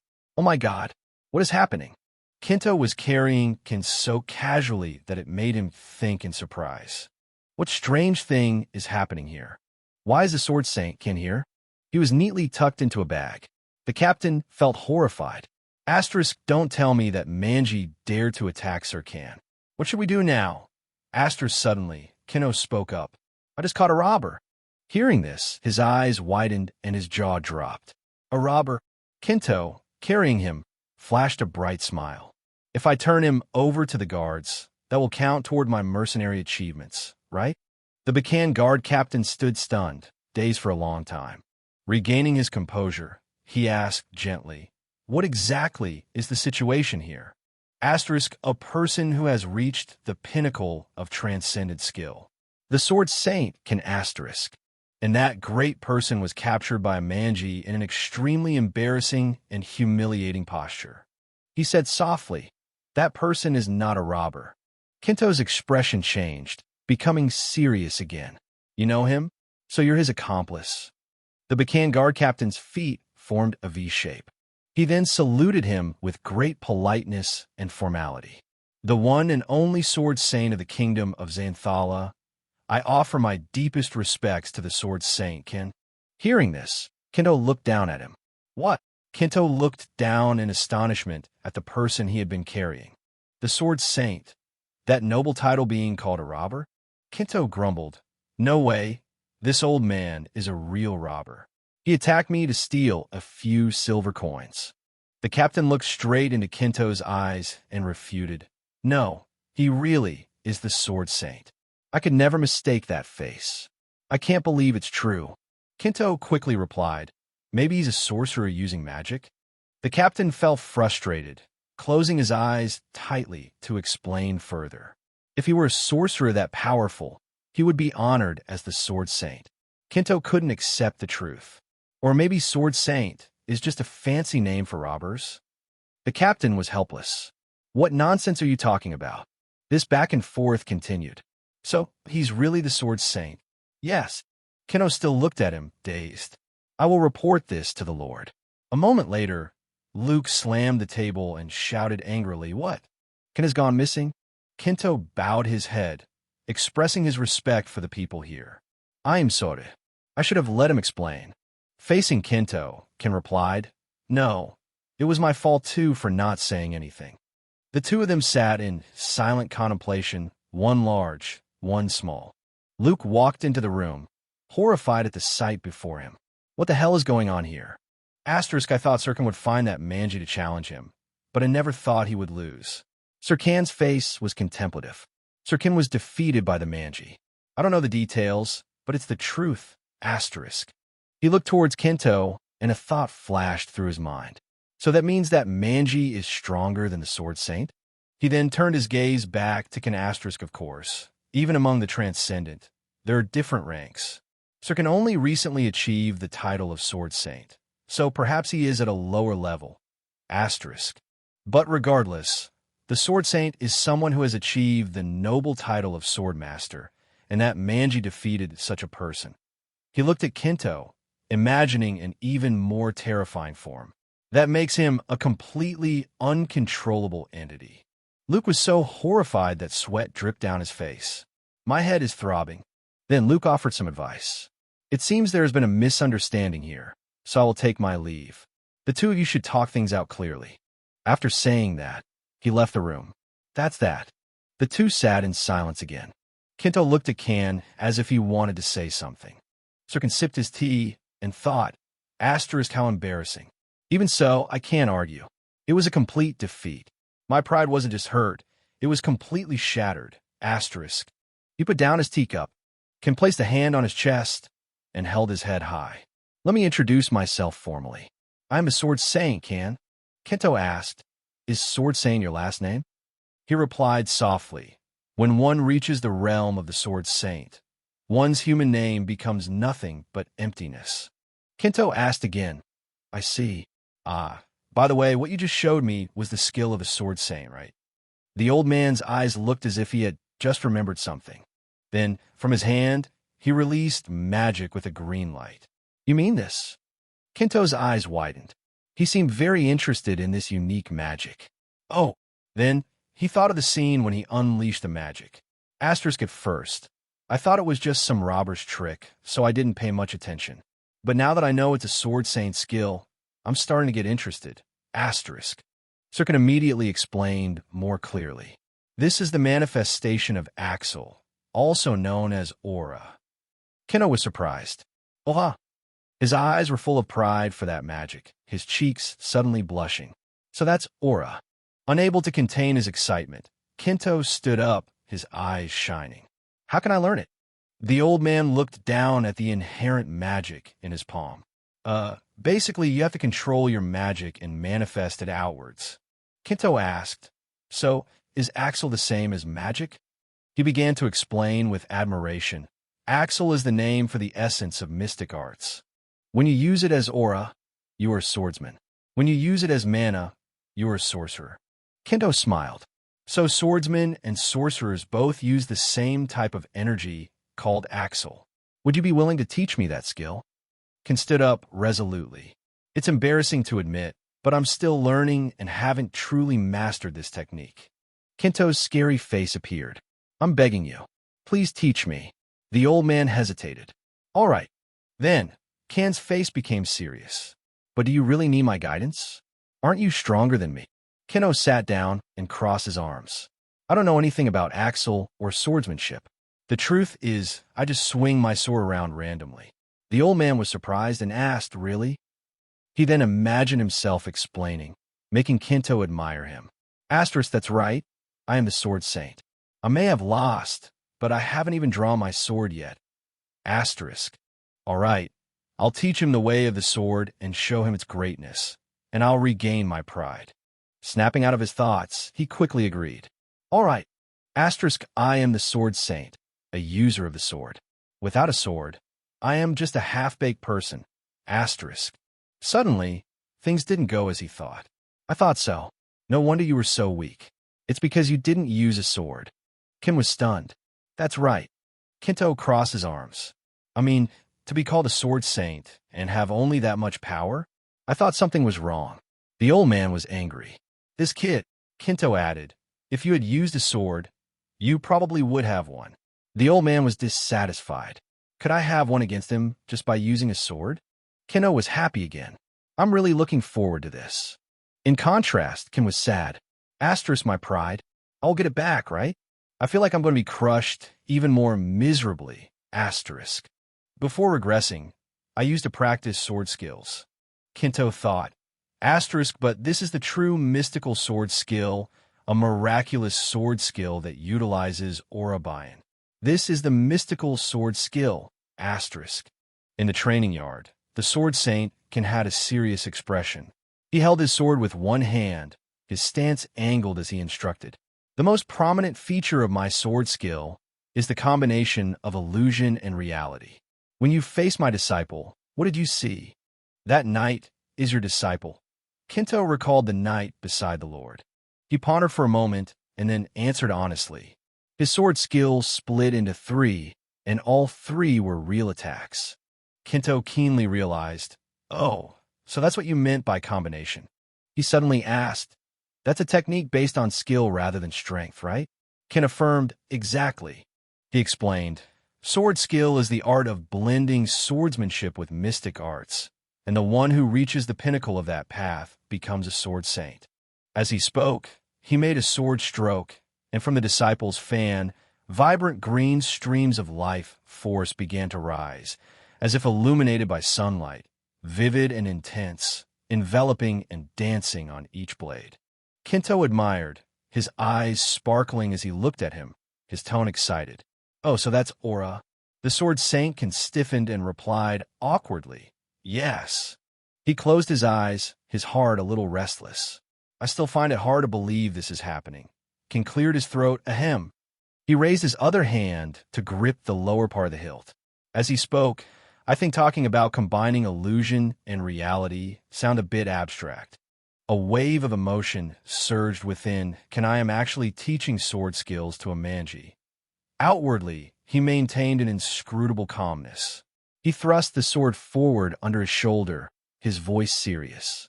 So, I will let you experience it directly. After his words, his eyes suddenly became sharp and discerning. Ken lowered his body and struck down with his sword, the sword key bending miraculously.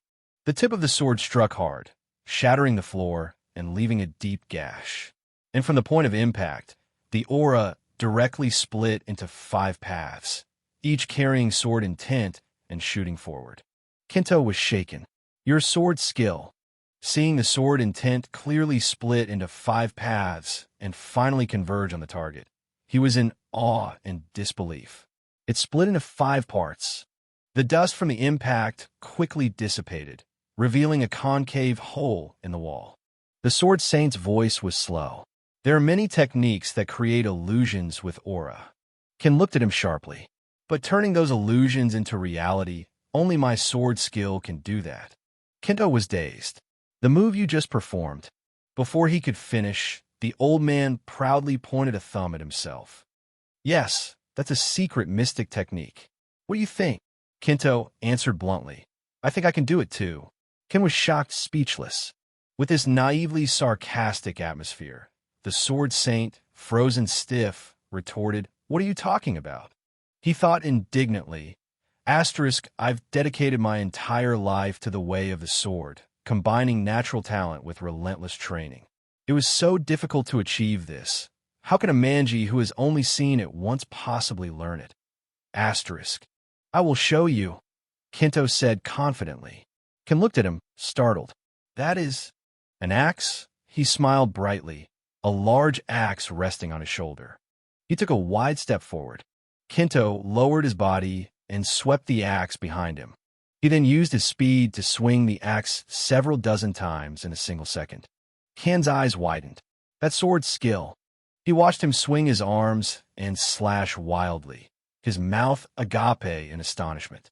He's just using brute force and strength to move quickly. For the final strike, Kinto instantly accumulated killing intent, which split into 5 branches and rushed forward, all heading for one spot. With a loud boom, the wall exploded in a flash of fire. The sword saint was utterly shocked. The axe landed beside his foot, still emitting a faint smoke. Kinto casually slung the axe over his shoulder, smiled brightly, and turned to ask for an opinion. "Done. What do you think?" Dan's eyes went blank as he recalled. It looked like a combination of illusion and reality when he struck simultaneously. But in reality, it was just based on overwhelming strength and speed. Even I was almost fooled for a moment. He commented sternly, "You just swung the axe with brute force. There was no technique at all," Kinto argued. "But the result is no different. Sword skills are meant for real combat." He asked bluntly, "As long as the result is similar, it's fine, right?" The sword saint didn't know how to answer. He stammered, calm on the outside, but inside, a sea of tears. A single tear of sympathy subtly fell from the corner of his eye. "He's not wrong, but it hurts my pride so much." Kin snapped. "In that case, how about this?" He then swung his sword again. This time, his figure split into illusions, all chaotically unleashing techniques, his whole body enveloped in a vast aura. Countless slashes like this were unleashed. Kinto was amazed. "Your body split?" The sword intent swirled and gathered, growing larger and larger until it became a magic sphere the size of a basin. Then, as if it could no longer contain the sword intent, the accumulated sphere exploded, shaking the ground and sending shattered rocks flying everywhere. After a while, as things settled down, the spot where the sword saint stood was now the center of a huge crater, at least 6 to 7 meters in radius, spreading outwards. Kin panted heavily and said coolly, "This is the afterimage technique, achieved through the ultimate realm of aura usage." He wiped the sweat from under his chin and looked at him cautiously. "Can you imitate that?" Kinto shifted his feet. He quietly moved to one side. "Beautiful son." With a stern cloud, he swung the axe over his shoulder. Kinto's gaze was calm. Repeating the old trick, he relied on his unusually fast speed and frantically unleashed countless blade intents. Kin's eyes widened in shock. Kinto continued to swing the axe steadily, naturally. Each line of sharp intent gathered, forming a towering whirlwind. And indeed it was so. The mottled sharp intent swirled around him as the focal point. With a stroke of a brush, the towering whirlwind was tinged with a deep, dark purple sharp intent and a chaotic wind. A few moments passed, and Kinto's clear voice spoke. "What do you think?" He slightly raised his chin, stepping out with an arrogant demeanor. Kin collapsed outright, kneeling on the cracked ground. He trembled and cried silently. "My life's work." In the middle of the battlefield's crater, the two faced each other. Kinto smiled and looked at him, confused. Kin was haggard and in agony. His mind screamed, "My sword skill. The writer truly doesn't know what to say. He's really bullying an old man. This young man is so unreasonable." Back to the story, our sword saint, in tearful pain, muttered, "Impossible." He cried pathetically. Kinto crossed his arms and sighed, casually remarking, "Humph, your mentality is weaker than I thought." He slowly approached, saying, "Your sword skill is truly wondrous." Kin, who was crying, had to stop. Kinto looked down at him and frankly exposed himself. "I just swung my axe fast. That's not a real sword skill. The technique you just used was not just an illusion. It was a real sword skill." Kin listened in a daze. Kinto stammered slightly, I cannot reach the realm of true mystic arts." The old man pressed his lips together tightly. He thought proudly, "That's right, my sword skill still has value. Combining illusion and reality into a definite entity. Only I can do that in this world. Kin came alive again with a burning flame of determination. He clenched his fists and thought, "That's right, my technique is perfect. That Manji is just a madman." Kin weakly pointed a finger at him. What kind of madman can move so fast that he becomes just a blur in the air without using aura? That's not something a human can do. Suddenly, Kinto asked again, "Can you teach me the true meaning of this sword skill technique?" The sword saint paused for a moment. He quickly came to his senses. "Ah, sorry, I let my emotions get the better of me. You can understand. I understand." Can calmed down and cleared his throat. Ahem. He then began to explain. To perform a true technique, you must first learn to control aura. Can spread his hand. On was a deep aura flame. He looked at it and continued, "But to control aura, you must first understand mystic arts." Can emphasized, whether it's a sorcerer, a swordsman, or a wizard, no one can advance to a higher realm without awakening their mystic arts. Only those who believe in gods are exceptions. Kinto, sharp and curious, asked, "So divine power is something different?" The sword saint replied, "Their miracles come directly from the god they worship, having nothing to do with personal ability." Kinto understood. Can continue to teach. Mystic arts are like that. It is the power hidden deep within every person. How one uses that power will decide everything.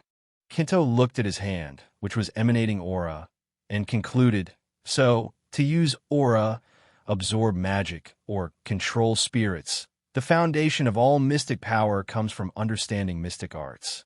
Mystic arts has 5 different stages. Can raised a finger to represent it, his face serious. The most basic is to sense mystic arts.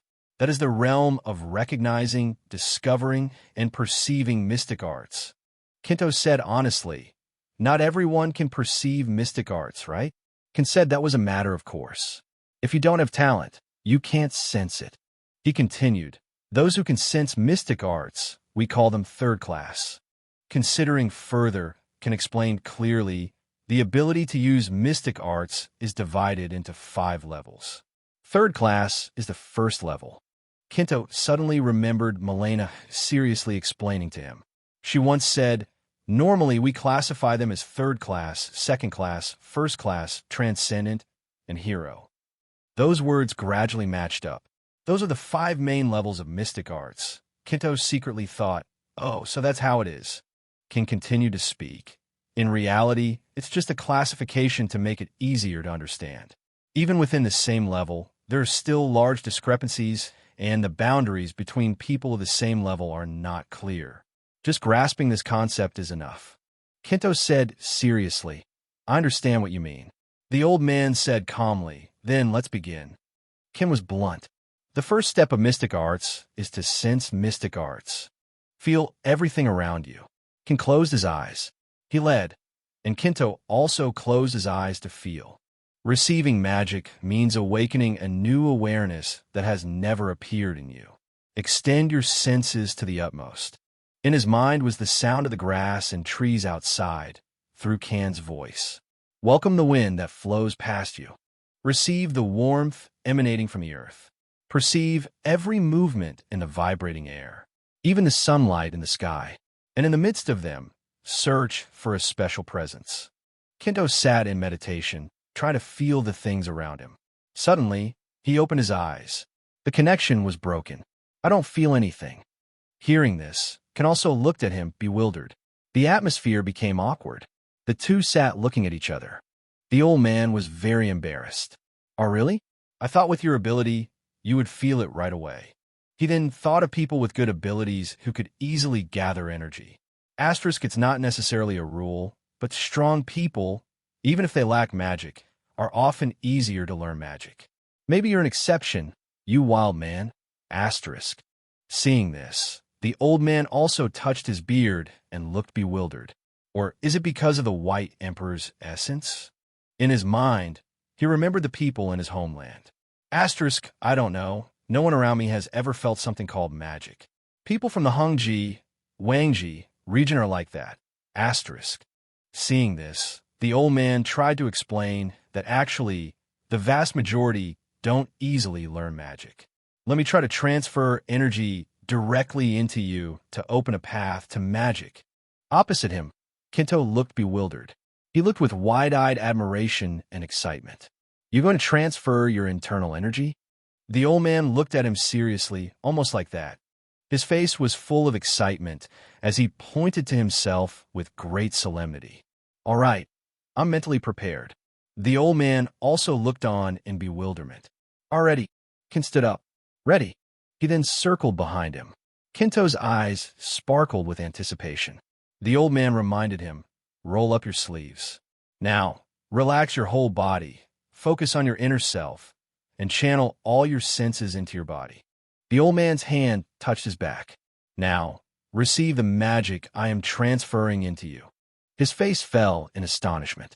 This body, Kan's mouth hung open, his arms stiff with bewilderment.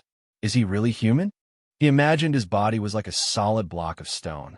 Asterisk, how compressed are these muscles? Is he really a normal person? Asterisk. Kinto, not seeing anything, was also confused. Kan?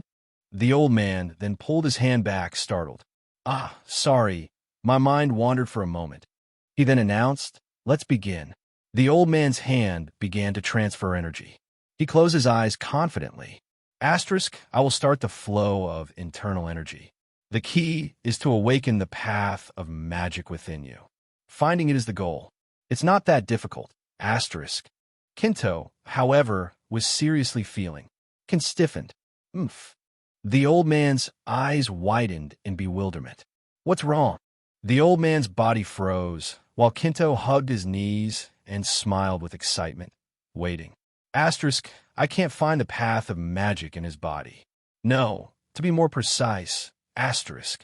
The old man's face was full of disbelief as he screamed internally while Kinto was still waiting. I can't even touch it. He then imagined himself being submerged in water. Asterisk, no matter how much I expand my internal energy, it doesn't make contact with anything. I can't feel anything, asterisk. Asterisk, it's like swimming in a deep, vast abyss. No, it's being crushed by the pressure of the abyss, asterisk. Finally, he closed his eyes and gave up. This is not good. Kin grumbled, ahem, which made Kinto's eyes widen in confusion. Kinto's face looked as if he had been struck by lightning. What do you mean, not good? Are you saying I have no talent? Kin tried to explain, no, it's not that. Just transferring internal energy into you is not enough. To find magic, he thought of the suppressed energy in his body. You have to find a way out from within and awaken the sleeping power. Kinto sat on the ground looking at him. I understand, but Kin said bluntly, I can't find the path to your magic. Kinto's eyes widened in bewilderment. His face was also full of disbelief. Are you saying I can't learn magic? The old man stood before him and extended his hand. No, not exactly. I can't even determine if it exists. Kinto looked up. What does that mean? Kin asserted, your body is injured. Kinto was startled and looked up. The old man calmly added, to find magic, the internal energy must penetrate deep inside, but your physique is too dense. My internal energy can't penetrate deep enough into you. He then thought of the immovable energy, a rock pinned by the sea. Asterisk, I've never seen anything like this before. A pure physique hindering internal energy? Asterisk.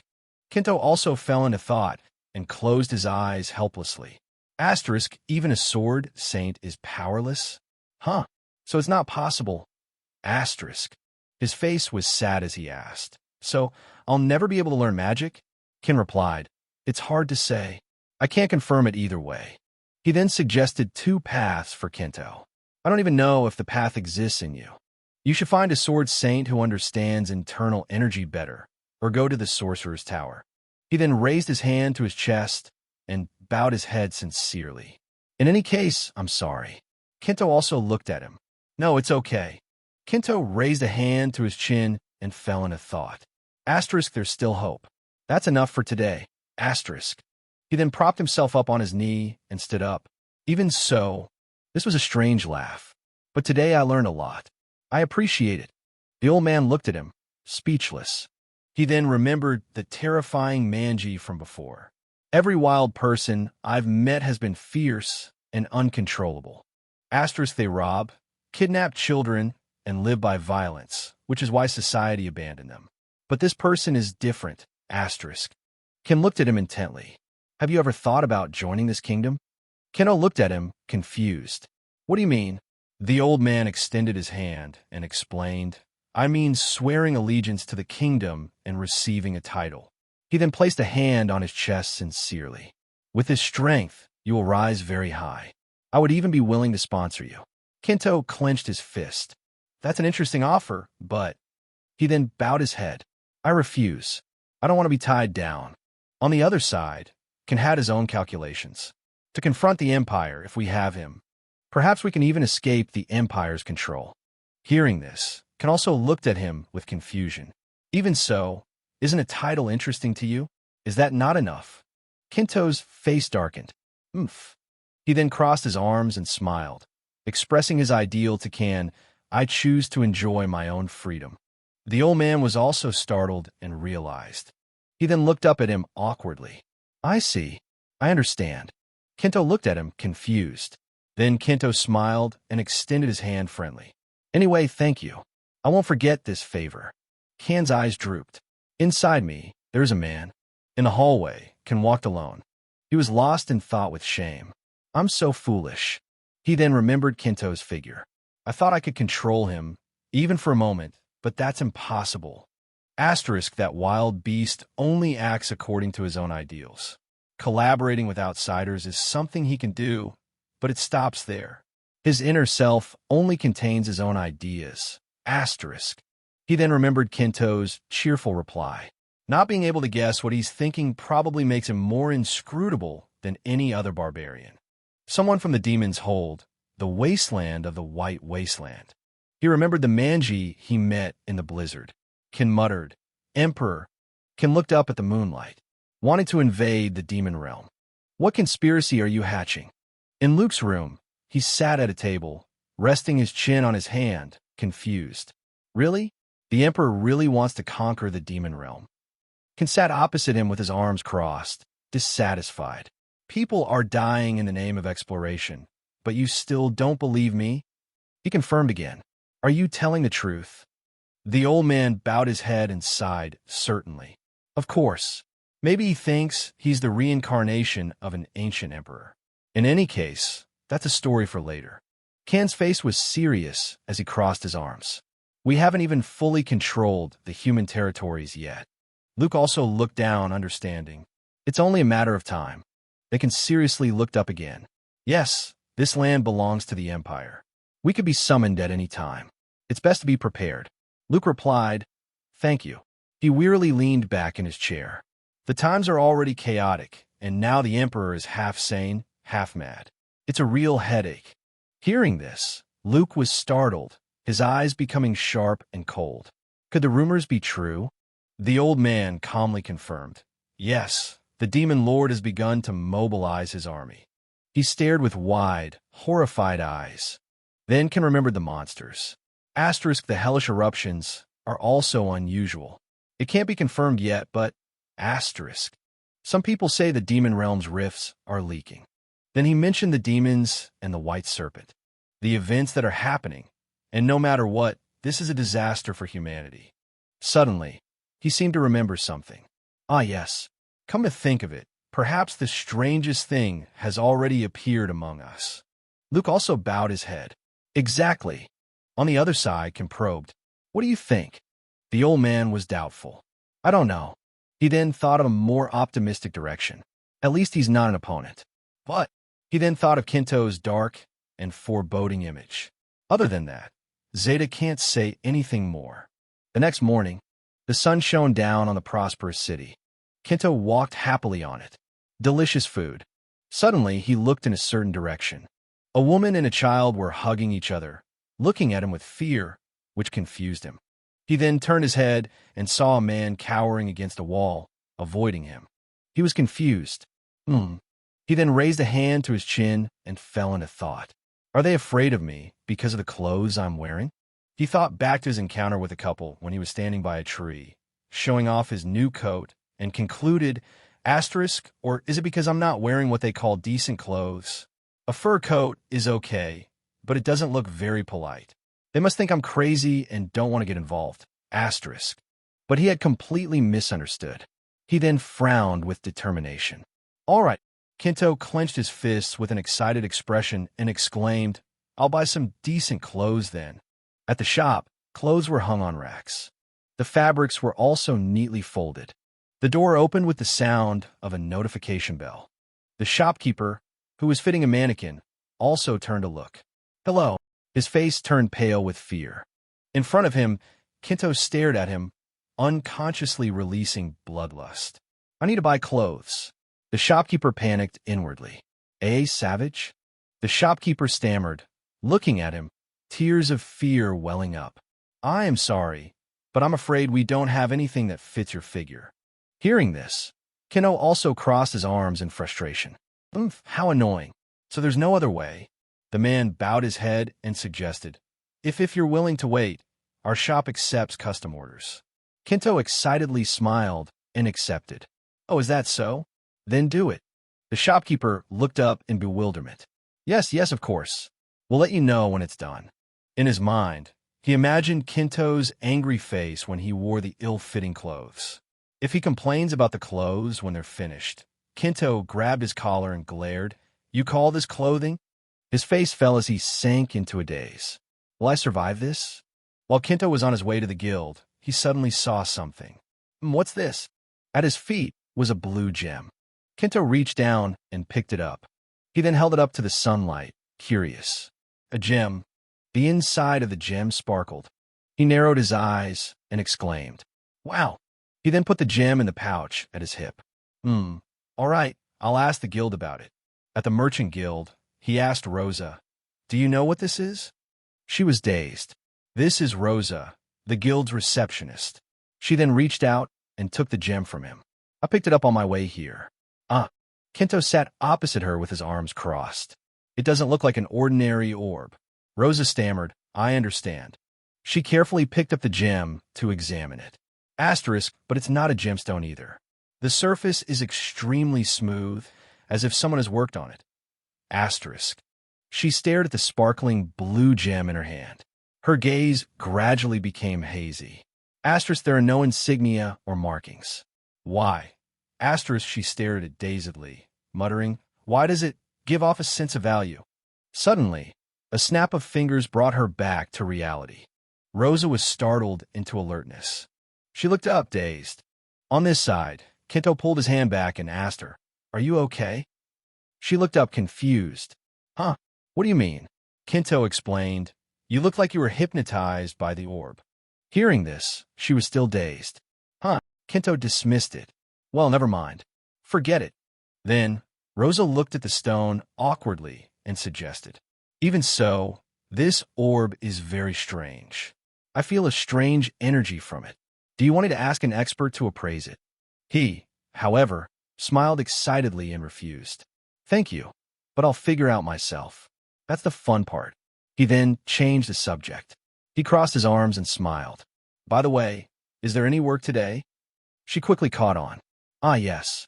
Please wait a moment. I'll get the quest board. Rosa placed the quest board down and pushed it towards him. Quest F rank. Street sweeping, sewer cleaning, weeding, potato digging. Kinto's face was full of excitement as he held the quest board. That night, a bag of money was placed on the table. Kinto lay with his head on his arms and laughed happily. Another glorious day. He then took out the blue gem again and looked at it. But seriously, what is this? He remembered Rosa's expression as she was captivated by the gem. Rosa looked like she was about to go crazy over it. Her expression was a little doubtful. Does it have some kind of function? His eyes widened. A voice echoed in his mind, making him jump to his feet. The gem also emitted a black aura. Come to me. Kinto was confused. Why did I just hear a voice from the orb? He then, without clothes, curiously followed the gem into the night. It kept repeating, Come to me, come to me, come, which confused him. Where is it trying to lead me? He closed his eyes and thought of the directional arrows that appeared in his head. And now it's showing a map in my head. A type of control magic. Kinto looked at the gem, emitting a black aura in his palm. It urged, Come to me. He then calmed down. Back in the room, he looked out the window with excitement. Well then, let's go. In a bush, Kinto lifted it up. The voice still echoed. "Come to me." He sighed. "I said I'm coming." "Shut up." He stood before a road. He then looked up. In front of him was a pitch-black cave. "Is this the place?" Kinto smiled. Inside, a skeleton also opened its blue eyes, sensing him. The voice still echoed, "Come to me." He fearlessly entered the cave. "I'm here." "Where's the one behind the voice?" On this side, amidst the chains, the tracking energy made his image appear. "Another sacrifice has entered. Asterisk this time, it's a foolish, savage man. At least he's big enough." Asterisk the gem on the staff glowed brightly. The skeleton bared its teeth smugly, its body emitting a blue light. "So that's 10 living beings." He sat in a magic circle, one hand holding his staff, the other channeling energy with a sacrificial altar behind him. He was doubtful. Asterisk, this must be an illusion. Can resurrection be done too? Asterisk. In the past, during a time of chaos when many kingdoms fell, behind it all was an evil sorcerer, one who manipulated and stirred up emotions. He controlled the minds of countless kings, causing wars and ruling over kingdoms. But his ultimate evil was finally exposed, and he was defeated by heroes. However, just before he was defeated, he transferred his soul into a vessel of life, allowing him to become a lich. In the form of a necromancer, Alex, an immortal entity with a soul inside a living vessel, immortal until it is destroyed. He laughed savagely, his poisonous robe and bony hand wanting to manipulate. So, the evil wizard who once conquered the world has become a lich and begun to plot his resurrection. His dark magic roamed every street and alley, and the resurrection spell required a large amount of life force. He settled near a remote estate and scattered mesmerizing orbs to gather sacrifices little by little. The orbs acted as a mana core necessary for the resurrection spell. The stone emitted a sparkling light amidst the deadly, evil miasma. And with his great power, he intended to conquer the world once again, his ambition boundless. That goal was close to being achieved. His deep voice suddenly spoke. "Why is a manji here?" The peaceful village scene contained abundant life force. Asterisk, this is a remote territory, and I chose it because I need to gather strength. A hidden place unnoticed by the public. Asterisk. He was heavy. That's why a manji appearing here is unusual. His blurry image was replayed. The ascended sorcerer looked at the ghost fire that was following Kinto. He calculated cruelly. The creatures from the north have gone quite far. Based on your size, you will be an excellent sacrifice. I have placed a special effect on the orb. It only mesmerizes those who do not know the mysteries. His bony hand released a magic orb into the cave. Therefore, whoever is mesmerized by the orb here will not understand the mysteries. The sorcerer looked at his nonchalant smile and concluded. So in the end, this manji is just a worthless person who knows nothing about the mysteries. The fact that he doesn't seem mesmerized must be an illusion. He was ecstatic. "Come, manji, and become the stepping stone for my glorious resurrection magic." Time passed, the scene changed. So this is the place. Kinto stood before a large wooden door about twice his height. He slowly pushed the door open and stepped inside. Kinto's eyes widened in surprise for a moment. The dark eye sockets flashed. The bony hand tightened its grip on the staff. The sorcerer stood leisurely on a high platform, having waited for him for a long time. "Lich." Kinto was speechless, his eyes wide. He was astonished. A lich. A real lich. In his imagination, a lich wore a black robe and held a staff, looking like a priest of an ancient civilization, the pinnacle state a top-tier sorcerer could achieve. An entity that always appears in fantasy stories as an antagonist. I never thought I would meet a real lich. The sorcerer saw him, standing there like a fool, and asked suspiciously, "Who are you? Don't tell me. You weren't mesmerized by the orb." Kinto only then came to his senses and laughed in realization. "So that's how you trick people into coming here." On the ground were scattered, whitened bones. He fell silent. The sorcerer was confused by this situation. He pondered, what's going on? I don't sense any mysteries from him. That means he's just an ordinary manji. If that's the case. His voice was hoarse and sarcastic. You must have brought a mind-protecting artifact. He calculated to himself. A high-grade artifact that I can't even sense. I don't know how a manji got something like that, but the sorcerer's voice was mocking. It seems you got lucky and picked it up somewhere. Kinto asked, refuting, I don't have such a thing. But the sorcerer didn't believe him. Do you think you can fool me? He said, and then channeled his magic. The stone on the head of his staff emitted streams of white, curling light. They slithered down to the skeletal remains. He continued, if you had obediently been mesmerized by my god, you would have died a gentle death. The sorcerer was stern. But now I will annihilate you. Then the white bones on the floor under him slowly and clumsily stood up. His voice was cruel.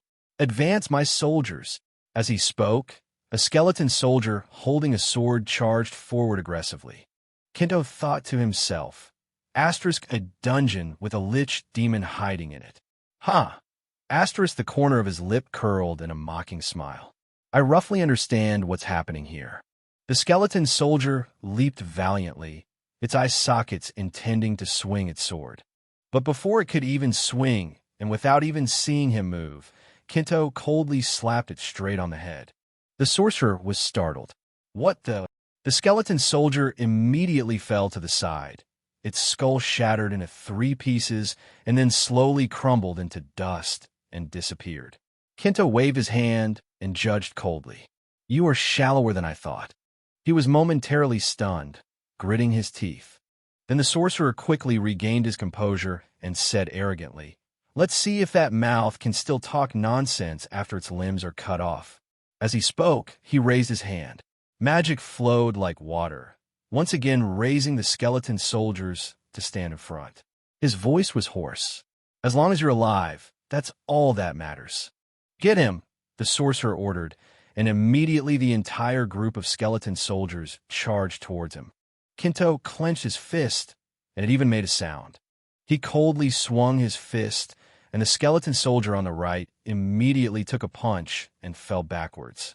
Then Kinto charged up, his left hand violently ramming into the head of the one on the left.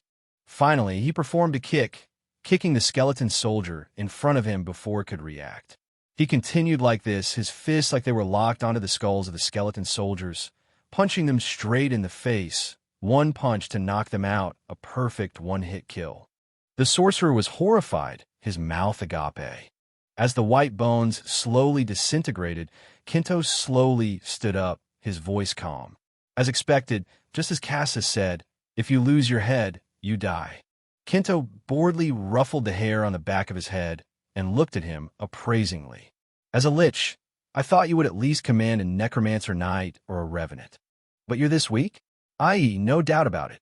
This one sentence stabbed straight into his chest, a piercing, critical hit with 200% damage. The sorcerer's voice was heavy. You bastard. I've had enough of playing around. Kinto was dazed. The magic stone on the staff in his hand glowed brightly. His voice was hoarse. Awaken. A source of magic quickly enveloped the skeleton, forming a virtual knight's armor. Kinto was startled. That is a frost knight. The magic had perfectly recreated it. Standing before him was a skeleton soldier wearing full armor, shield and sword in hand. He was a little surprised. I didn't expect to meet a frost knight here. Wait a minute. Kinto suddenly remembered the skeleton knight from before and couldn't help but look forward to it. Since it was created by a lich, its structure might be a little different. This is getting more and more interesting. Suddenly, the sorcerer's hand released more magic energy. It surged violently.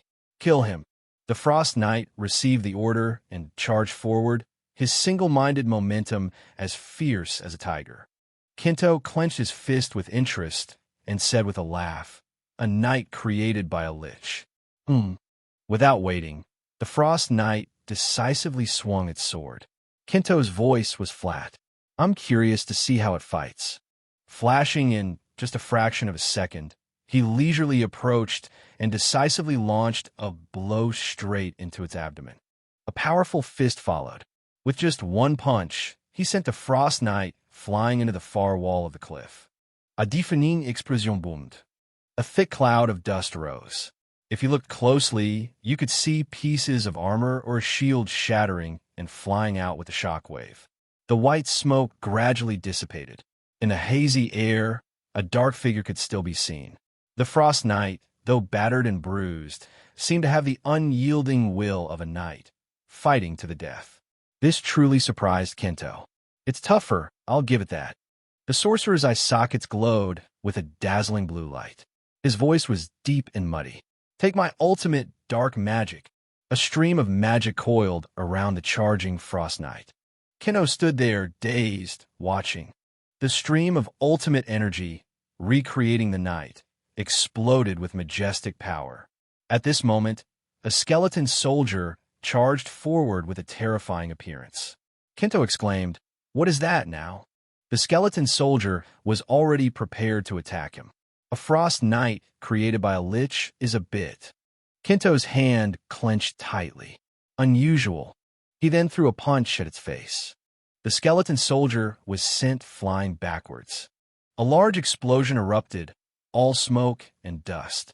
Kinto's expression was serious as he observed the situation. The Lich Cactus was startled and horrified. The smoke and dust took a long time to clear. Kinto stomped hard on a dry skeleton hand. He then spoke. That was unusual, but doesn't seem very different. Is that all? Lich Cactus questioned. Who are you? He thought to himself, I don't sense any mystery or magic from this manji. If you were using an artifact, I should at least be able to sense some mana, but I don't feel anything at all. So this is really his pure strength? He defeated a Scotland knight with just physical strength. How is that possible? Then he exclaimed, You are special. Kinto was startled and looked in that direction. Lich Cactus's dry, bony hand held his weapon and exclaimed, Very well, I will face you myself. Consider this a privilege. Immediately, a stream of dark power radiated out and enveloped the surrounding space. Kinto looked around in horror. At this moment, he was submerged in darkness. Two glowing eyes appeared in it. Are you scared? Yes, fear me, manji. You must pay the price for invading my sanctuary. But surprisingly, Kinto just had a nonchalant expression and said, No, I only came here because the orb called me. Aren't you the one who scattered that orb? Right? Lich Cactus broke into a cold sweat. That's right. In fact, the people who come to this place are attracted by the orb because he spreads his magic outside, and I've encountered a similar case. He then shouted in anger, Shut up, shut your mouth, manji. I am the great and supreme sorcerer, the one who destroyed 5 kingdoms and fought heroes. Cactus Brenulet Kasai. Hearing this, Kinto remembered that girl, remembered her name. The elven queen Marcia, Hachiakasha, is having a name longer than 2 lines a trend in this world. Lich Kratos continued to erupt with dark magic power. Become a stepping stone for the resurrection of Taji, you lowly manji. That terrifying and disgusting stream of power shot straight at Kinto. It looked incredibly mystical and powerful, but he still calmly looked at it. Kinto's eyes began to spin. Magic that controls human emotions. It brings negative emotions, swallowing the victim within it until they could do nothing more, their minds completely shattered. A signature magic created by Cactus. It is extremely powerful compared to the amount of mana it consumes. An ordinary manji can't even control mystical power. He is completely helpless against true magic. He continuously calculated. Now then, what should I do next? This manji is different. He doesn't look like he's carrying any special artifacts. Then Lich Cactus snapped his fingers. I will take him with me and study him. Drag him away. Immediately, the skeleton soldier lying on the ground began to move. It was controlled to approach Kinto. Kinto shifted his feet again. The skeleton soldier's power became even stronger. Suddenly, Kinto's eyes flashed. He delivered a powerful kick, sending the skeleton soldier flying into the air again. The skeleton's head was knocked clean off. Kinto's expression was extremely calm. Lich Cactus's expression was so shocked his jaw wanted to drop. A large explosion érupted. He was in disbelief and panic. No, how? That mind control spell should have been effective. Kinto spoke up. You're just going to stand there and watch? Are you going to use those dry bones to take me away like before? How boring. His expression clearly showed disappointment, and he even let out a sigh. Those words were like an arrow straight to Lich Cactus's chest. Humans are creatures that act based on their emotions. Even if they are powerful supernaturals, deep in their hearts, they're always negative emotions. Asterisk. That's why they can't escape the emotion control magic. However, Kinto now wondered, can't you use magic like fireballs or magic missiles? Lich Cactus replied, I don't know how you're still standing, but how dare you compare my magic to those low-level spells? Then his eye sockets lit up. Outgather, O murky stream. Regardless of form, like a living thing. Swallow the world and bring chaos to the invisible realm. As Lich Cactus spoke, he raised his staff, and a mystical stream of power appeared.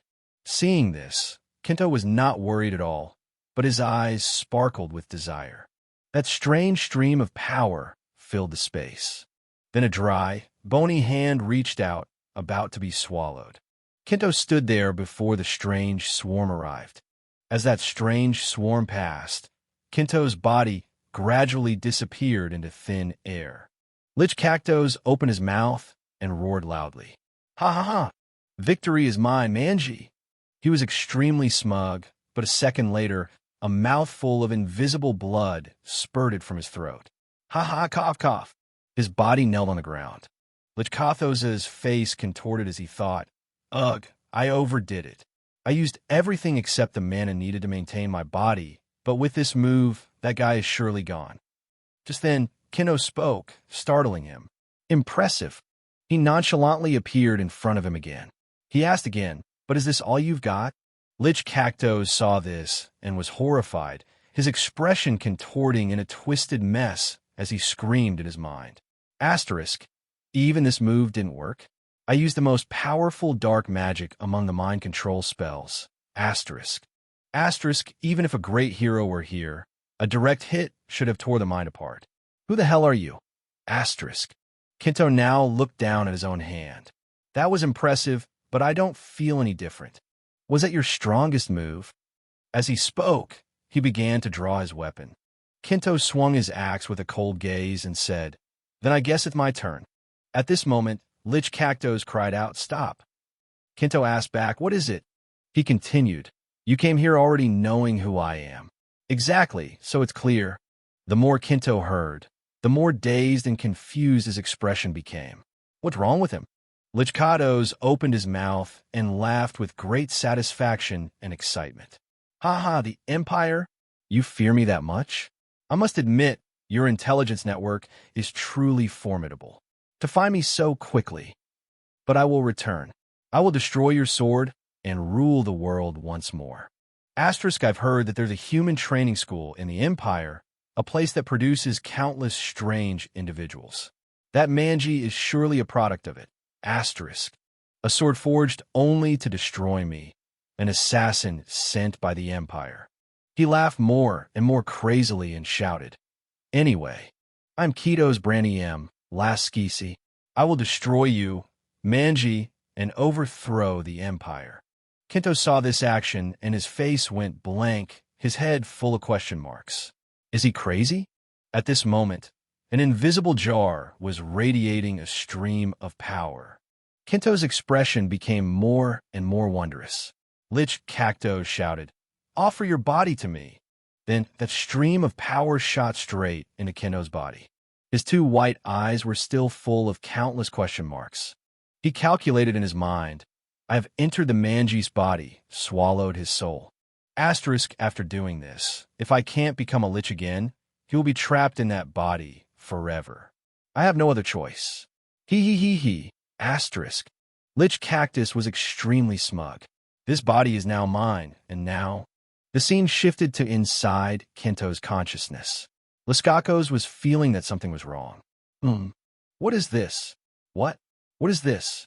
Is this the inner world of that manji? I have never witnessed anything like this. Something is wrong. Just being here is enough to make my mind go crazy and shatter. Could it be the Empire? But a terrifying image appeared. Then, Tenlakatos clutched his head and screamed in pain. No. No. No. Not the Empire. Even the Empire couldn't create this. Kinto was now like a giant manipulating him. Everything began to fall into chaos. He was extremely panicked. No, my mind is collapsing. Were Lich Cactus's last words outside. Pinto had a dazed expression and scratched his head, wondering what was happening. He did something to himself, and then suddenly collapsed. That black vortex looked pretty strong, but that's all. Malik, isn't that the highest form of evolution for a sorcerer? I'm very curious to see what kind of magic he would use. His hand clenched tightly. Then, with a serious expression, he exclaimed, "So the Zalic in this world is nothing to be afraid of. Anyway, I've cleared the dungeon. Now it's time to get the reward." As he spoke, Kinto bent down and picked up the magic staff. This thing lit up when he cast the spell. It helps to perform magic, huh? If I have this, can I use magic? He was very curious. Suddenly, Kinto took the blue stone out of the staff. His face went blank again. Now why did he smile so happily and put in his bag? It's best to put away. Yes. Suddenly, he seemed to see something else. Since it belonged to a lich, could this be his soul vessel? He looked down at the jar rolling on the floor. As he picked it up, Kinto told himself, I should ask a professional to examine it. Why did he look around again? All right, I think I've collected enough rewards. Something's not right. His eyes suddenly widened. In front of him, a large circular symbol appeared on the wall. As Kinto reached out, he wondered, what is this? Could it be a hidden room? His finger pressed on a spot on it. Immediately, the hidden door began to activate. His face was stunned as he watched the wall crumble. Exactly. Waiting for it to collapse completely, Kinto stepped inside. Inside, many people were unconscious, but their legs were still firmly planted. There were many people like this. This was Lich Cactus's secret sacrificial chamber. Kinto's eyes widened, and he broke out in a cold sweat. So it's true, but his feet began to move. He observed the people inside and wondered, who are these people? Kinto waved his hand in front of one person and spoke. Hello. Then he called out to another person. Is anyone there? After a while, with no one responding, he rubbed his chin thoughtfully. What should I do now? He then decided to turn back. All right, for now, let's go back to the territory. When I report the situation here, they'll probably send someone to handle things, he calculated happily as he walked. Very quickly, Kinto returned to the territory. The doorbell rang. Kinto stepped inside. Rosa, who was working, was surprised to see him. She then stood up and smiled a greeting. Sir Kinto, you're back early today. Kinto smiled back. Just a few things to take care of. Hearing this, Rosa's face was full of question marks. What things? Kinto gave a mysterious smile. Related to the orb I showed you yesterday. After hearing the story, Rosa sighed and said, Oh, come on, don't joke around. Kinto insisted, I'm not joking. She just laughed it off. She thought disbelievingly, a lich? Only 5 of them in the whole world, and one appears in this remote place. Just then, Kinto placed the jar in front of Rosa, making her jump with wide eyes. His eyes lit up. I brought back a jar. It looks like a lich's soul vessel. Can you examine it? Rosa's expression froze, her body as if turned to stone. Then her expression became serious. She thought in disbelief, he's not joking, is he? Rosa's mouth hung open in astonishment at the dark jar. What is happening? Kinto suddenly remembered something and said, there's one more thing. There's still some other people in there. I was going to get them out, but their minds were completely broken, so I had to leave them. It's best for the guild to send someone to check on them. Hearing this, Rosa shouted, Sorry. She fell silent, her eyes wide as she thought, deeply. Let me think for a moment. Asterisk recently, there have been several disappearances in the territory, but there's been no information about finding them. If the cause was a lich, asterisk. Just thinking about it made Rosa panic. She slammed the table and demanded, "Wait, hold on. I'll call someone immediately." Soon after, the captain arrived. He burst through the door. "What on earth happened? A lich, you say?" Kinto dazedly raised his hand in a polite greeting. "Oh, hello." Kinto waved his hand dismissively. "Everything has been resolved. Nothing to worry about." The captain was helpless. "Wait, what do you mean?" As soon as he finished telling the story, he let out a terrified scream. "Kato Sprenigula's skis, right?" He admitted, "Yes, I think that's his name." "You know him?" He jumped in fright and screamed. "Of course I know. Kato Branila's Keishi, a sorcerer who once shook the world over a century ago, the founder of mind manipulation magic, causing endless chaos. He drove kings mad and made them invade each other, pushing 5 kingdoms to their doom. And yet that person appeared here, in the form of a lich. Is this true?" Kinto, like a golden deer, recounted everything briefly. "Yes, but he wasn't scary at all. He was just a sneaky guy doing some weird tricks, and then he killed himself." The captain couldn't believe his ears. "What are you talking about?" 1,000 why questions flooded his mind. How could a sorcerer like Cactus self-destruct? "I want a clearer explanation." Kinto rubbed his chin, trying to think of a satisfactory answer. "Even if you ask that, I have nothing more to say." The captain began to freeze up from the sudden events. Not wanting to beat around the bush, he turned away. "Wait here for a moment. I'll go report to the Lord." A few short minutes passed. Luke was just as stunned as he was. "What the hell is going on? A Moloch right near my territory?" Luke carefully asked again to be sure. "Are you sure it's a lich or some other kind of monster?" The captain honestly reported the whole story. "According to the rescued people, it seems to be true. We also have clear evidence." The ancient jar poured water down amidst Luke's turmoil. "You mean the soul treasure? A lich of that caliber hiding near my territory without anyone knowing. The Empire could send investigators at any time. And now, Kin is not here. This is troublesome." Without thinking further, he slammed the table and jumped to his feet. "Get ready to send a report to the capital." The captain watched Luke's back as he looked out the window and replied, "Yes." He whispered, "But perhaps we are still lucky." The captain felt it was true and agreed with Luke.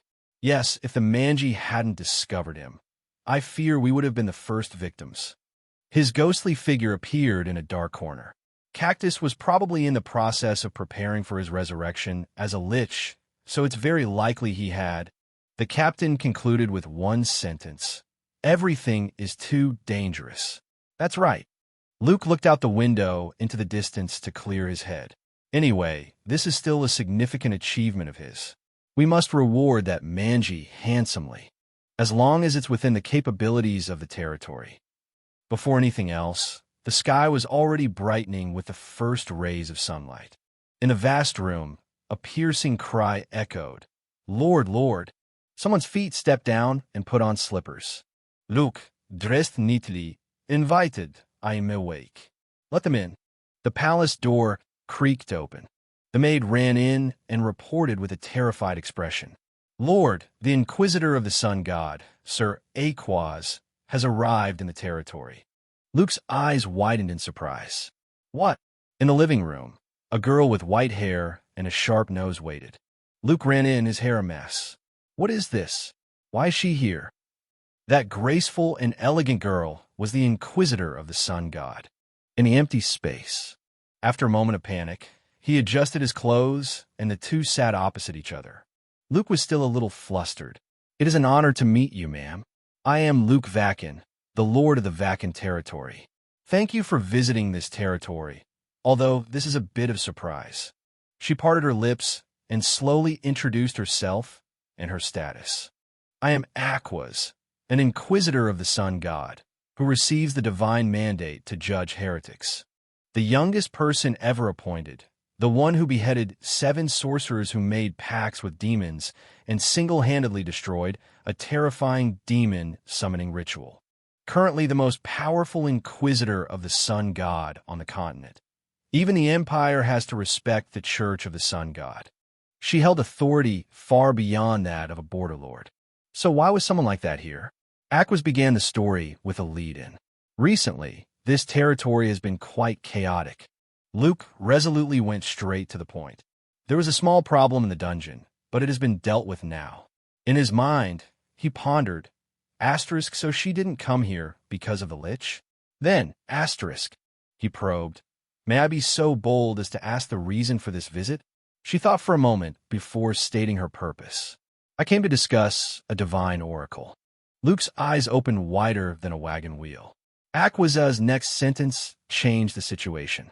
However, before going into details, I want to know more about what has happened recently in this territory. Luke bowed his head, finding it difficult to speak. Finally, he recounted everything. Aqua's face also changed drastically. What? You mean this person defeated the Lich? Luke admitted, adding a few more details. Yes, and it might be Cactus brandigulus Kessi. His terrifying image appeared. Aquas fearfully muttered to herself, what? That person here? To be sure here. The ancient jar was placed right in front of her, Cactus's soul vessel. Aquas turned pale with fear. What on earth happened in this territory? She clutched the sun necklace around her neck to calm her nerves. Everything fell silent. That Manji is still in this territory, right? Luke's answer was like a bucket of cold water on Aquas's face. He is still in this land. Aquas's face fell, and she asked again anxiously, as if trying to prove it wrong. That Manji defeated Cactus. Is that really possible? Luke confirmed with a powerful statement. It's true. He's quite strong. Even Sirkin was defeated by him. Aquas knew that the future was about to change drastically. A new power had risen. What tribe does that Manji belong to? Luke's lips parted, his deep voice echoing with caution. He said he came from the snow plains. Kinto's terrifying image appeared in Aquas's mind, full of doubt. Asterisk the snow plains? You mean he's a Manji from that desolate region? How could someone from that place appear here? Asterisk. Could it be that he is the reason I was sent here? Hearing the strange whisper, Luke paid some attention. What was that? After her words, she requested, that Manji, may I meet him? At the same time, in a quiet room, Kinto held the stone that emitted a dark purple light in his hand, curious. And this thing, how do you use it? It looks like some kind of magic tool. All right, I'll ask a sorcerer how to use it later. Suddenly, he remembered something. Kinto sat up and looked out the window. Speaking of which, I think it's about time. Just then, the man stood outside the door and called him. The Inquisitor of the Sun God requests to see you. The location is at the cathedral. He nervously instructed, when you meet her, please show your respect. Kinto smiled and replied, don't worry, I know. His expression was a little too normal. The captain was confused. It passed quickly. It's good that you understand. Then let's go. The image of a holy and majestic figure was recounted over 5 months. Asterisk in this world, gods truly exist. They bestow power directly and can even incarnate in the world. Asterisk. Asterisk, the place where their worshippers gather, is called a cathedral. What makes the cathedrals in this world different? Asterisk. After walking for a while, they both stopped. The captain signaled to Kinto that they had arrived. A small corner of a white building came into his view. This place is the Cathedral of the Sun God. Upon arriving, the captain left Kinto to fend for himself. When you go inside, someone will guide you. Thank you. Kinto entered the church alone. Once inside, he was even more surprised. The statue of the goddess was magnificently displayed. The pews were neatly arranged, the silence sacred. The priests approached to welcome him. Welcome, Sir Kinto.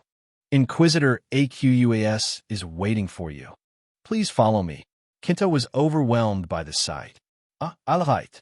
After a long while, Aquas finally spoke. A pleasure to meet you. I am Aquas, an Inquisitor of the Sun God.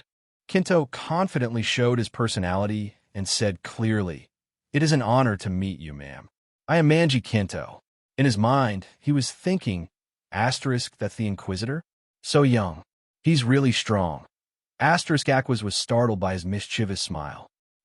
He's smiling. What does that mean? Asterisk. Seeing her silence, he had to speak up. So, why did you want to see me? Ah, yes. Aquas, though bowing her head, was struggling. That is about the recent dungeon event. The sorcerer Cactus, whom you said you defeated, he has committed countless crimes across the continent.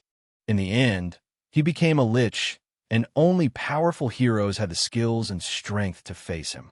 Kinto remembered the person he fought before and said, I've heard about that, but the Cactus I met was just a lone, struggling lich, not strong enough, and he's self-destructed. It seems you don't believe me, but I'm only telling you what I saw. Finally, Aquas proposed her main purpose. In that case, would you agree to let my god witness this conversation directly?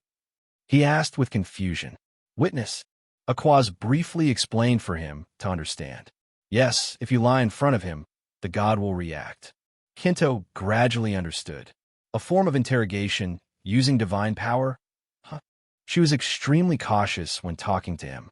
Asterisk, even though he's not an ordinary manji, he's still a manji. There's no way he'd agree to this. Asterisk, thinking this, Aquas gave him a choice. Of course, if you feel uncomfortable, you can refuse. Kinto's eyes lit up with excitement, and he agreed immediately. Why would I refuse such a request? This is the perfect opportunity for me to experience divine power. She probed, Are you sure? He agreed. Certainly. Please begin right away. Even Aquas was dissatisfied with this expression. Asterisk, what? He seems excited. Asterisk, she asked again and again. Doesn't this scare you? What do you mean? She said again. When there is a god watching you. Kinto innocently asked back, Why should I care? I have nothing to hide. I have never lied once. Without another word, she closed her eyes and began. Ah, I see. Then let's begin. Oh, my God whom I serve, you who observe from the highest realm. You are the ruler of the radiant sun. Please, with your eyes, expose all lies in this place. Strange, glowing eyes were revealed. A brilliant ray of light shone down from the sky onto the roof of the church. The light Surprised Kinto. What is this? I can feel it. A presence beyond imagination. Truly magnificent. An existence that cannot be described in human language. And my feeling when facing it is bewilderment. A hazy light enveloped the place where they were sitting. Fortunately, what Aquas had feared did not happen. Thank goodness, there was no reaction. Well then, let's begin. From now on, in this light, no lies are permitted to exist. Kinto happily went along with it. Understand,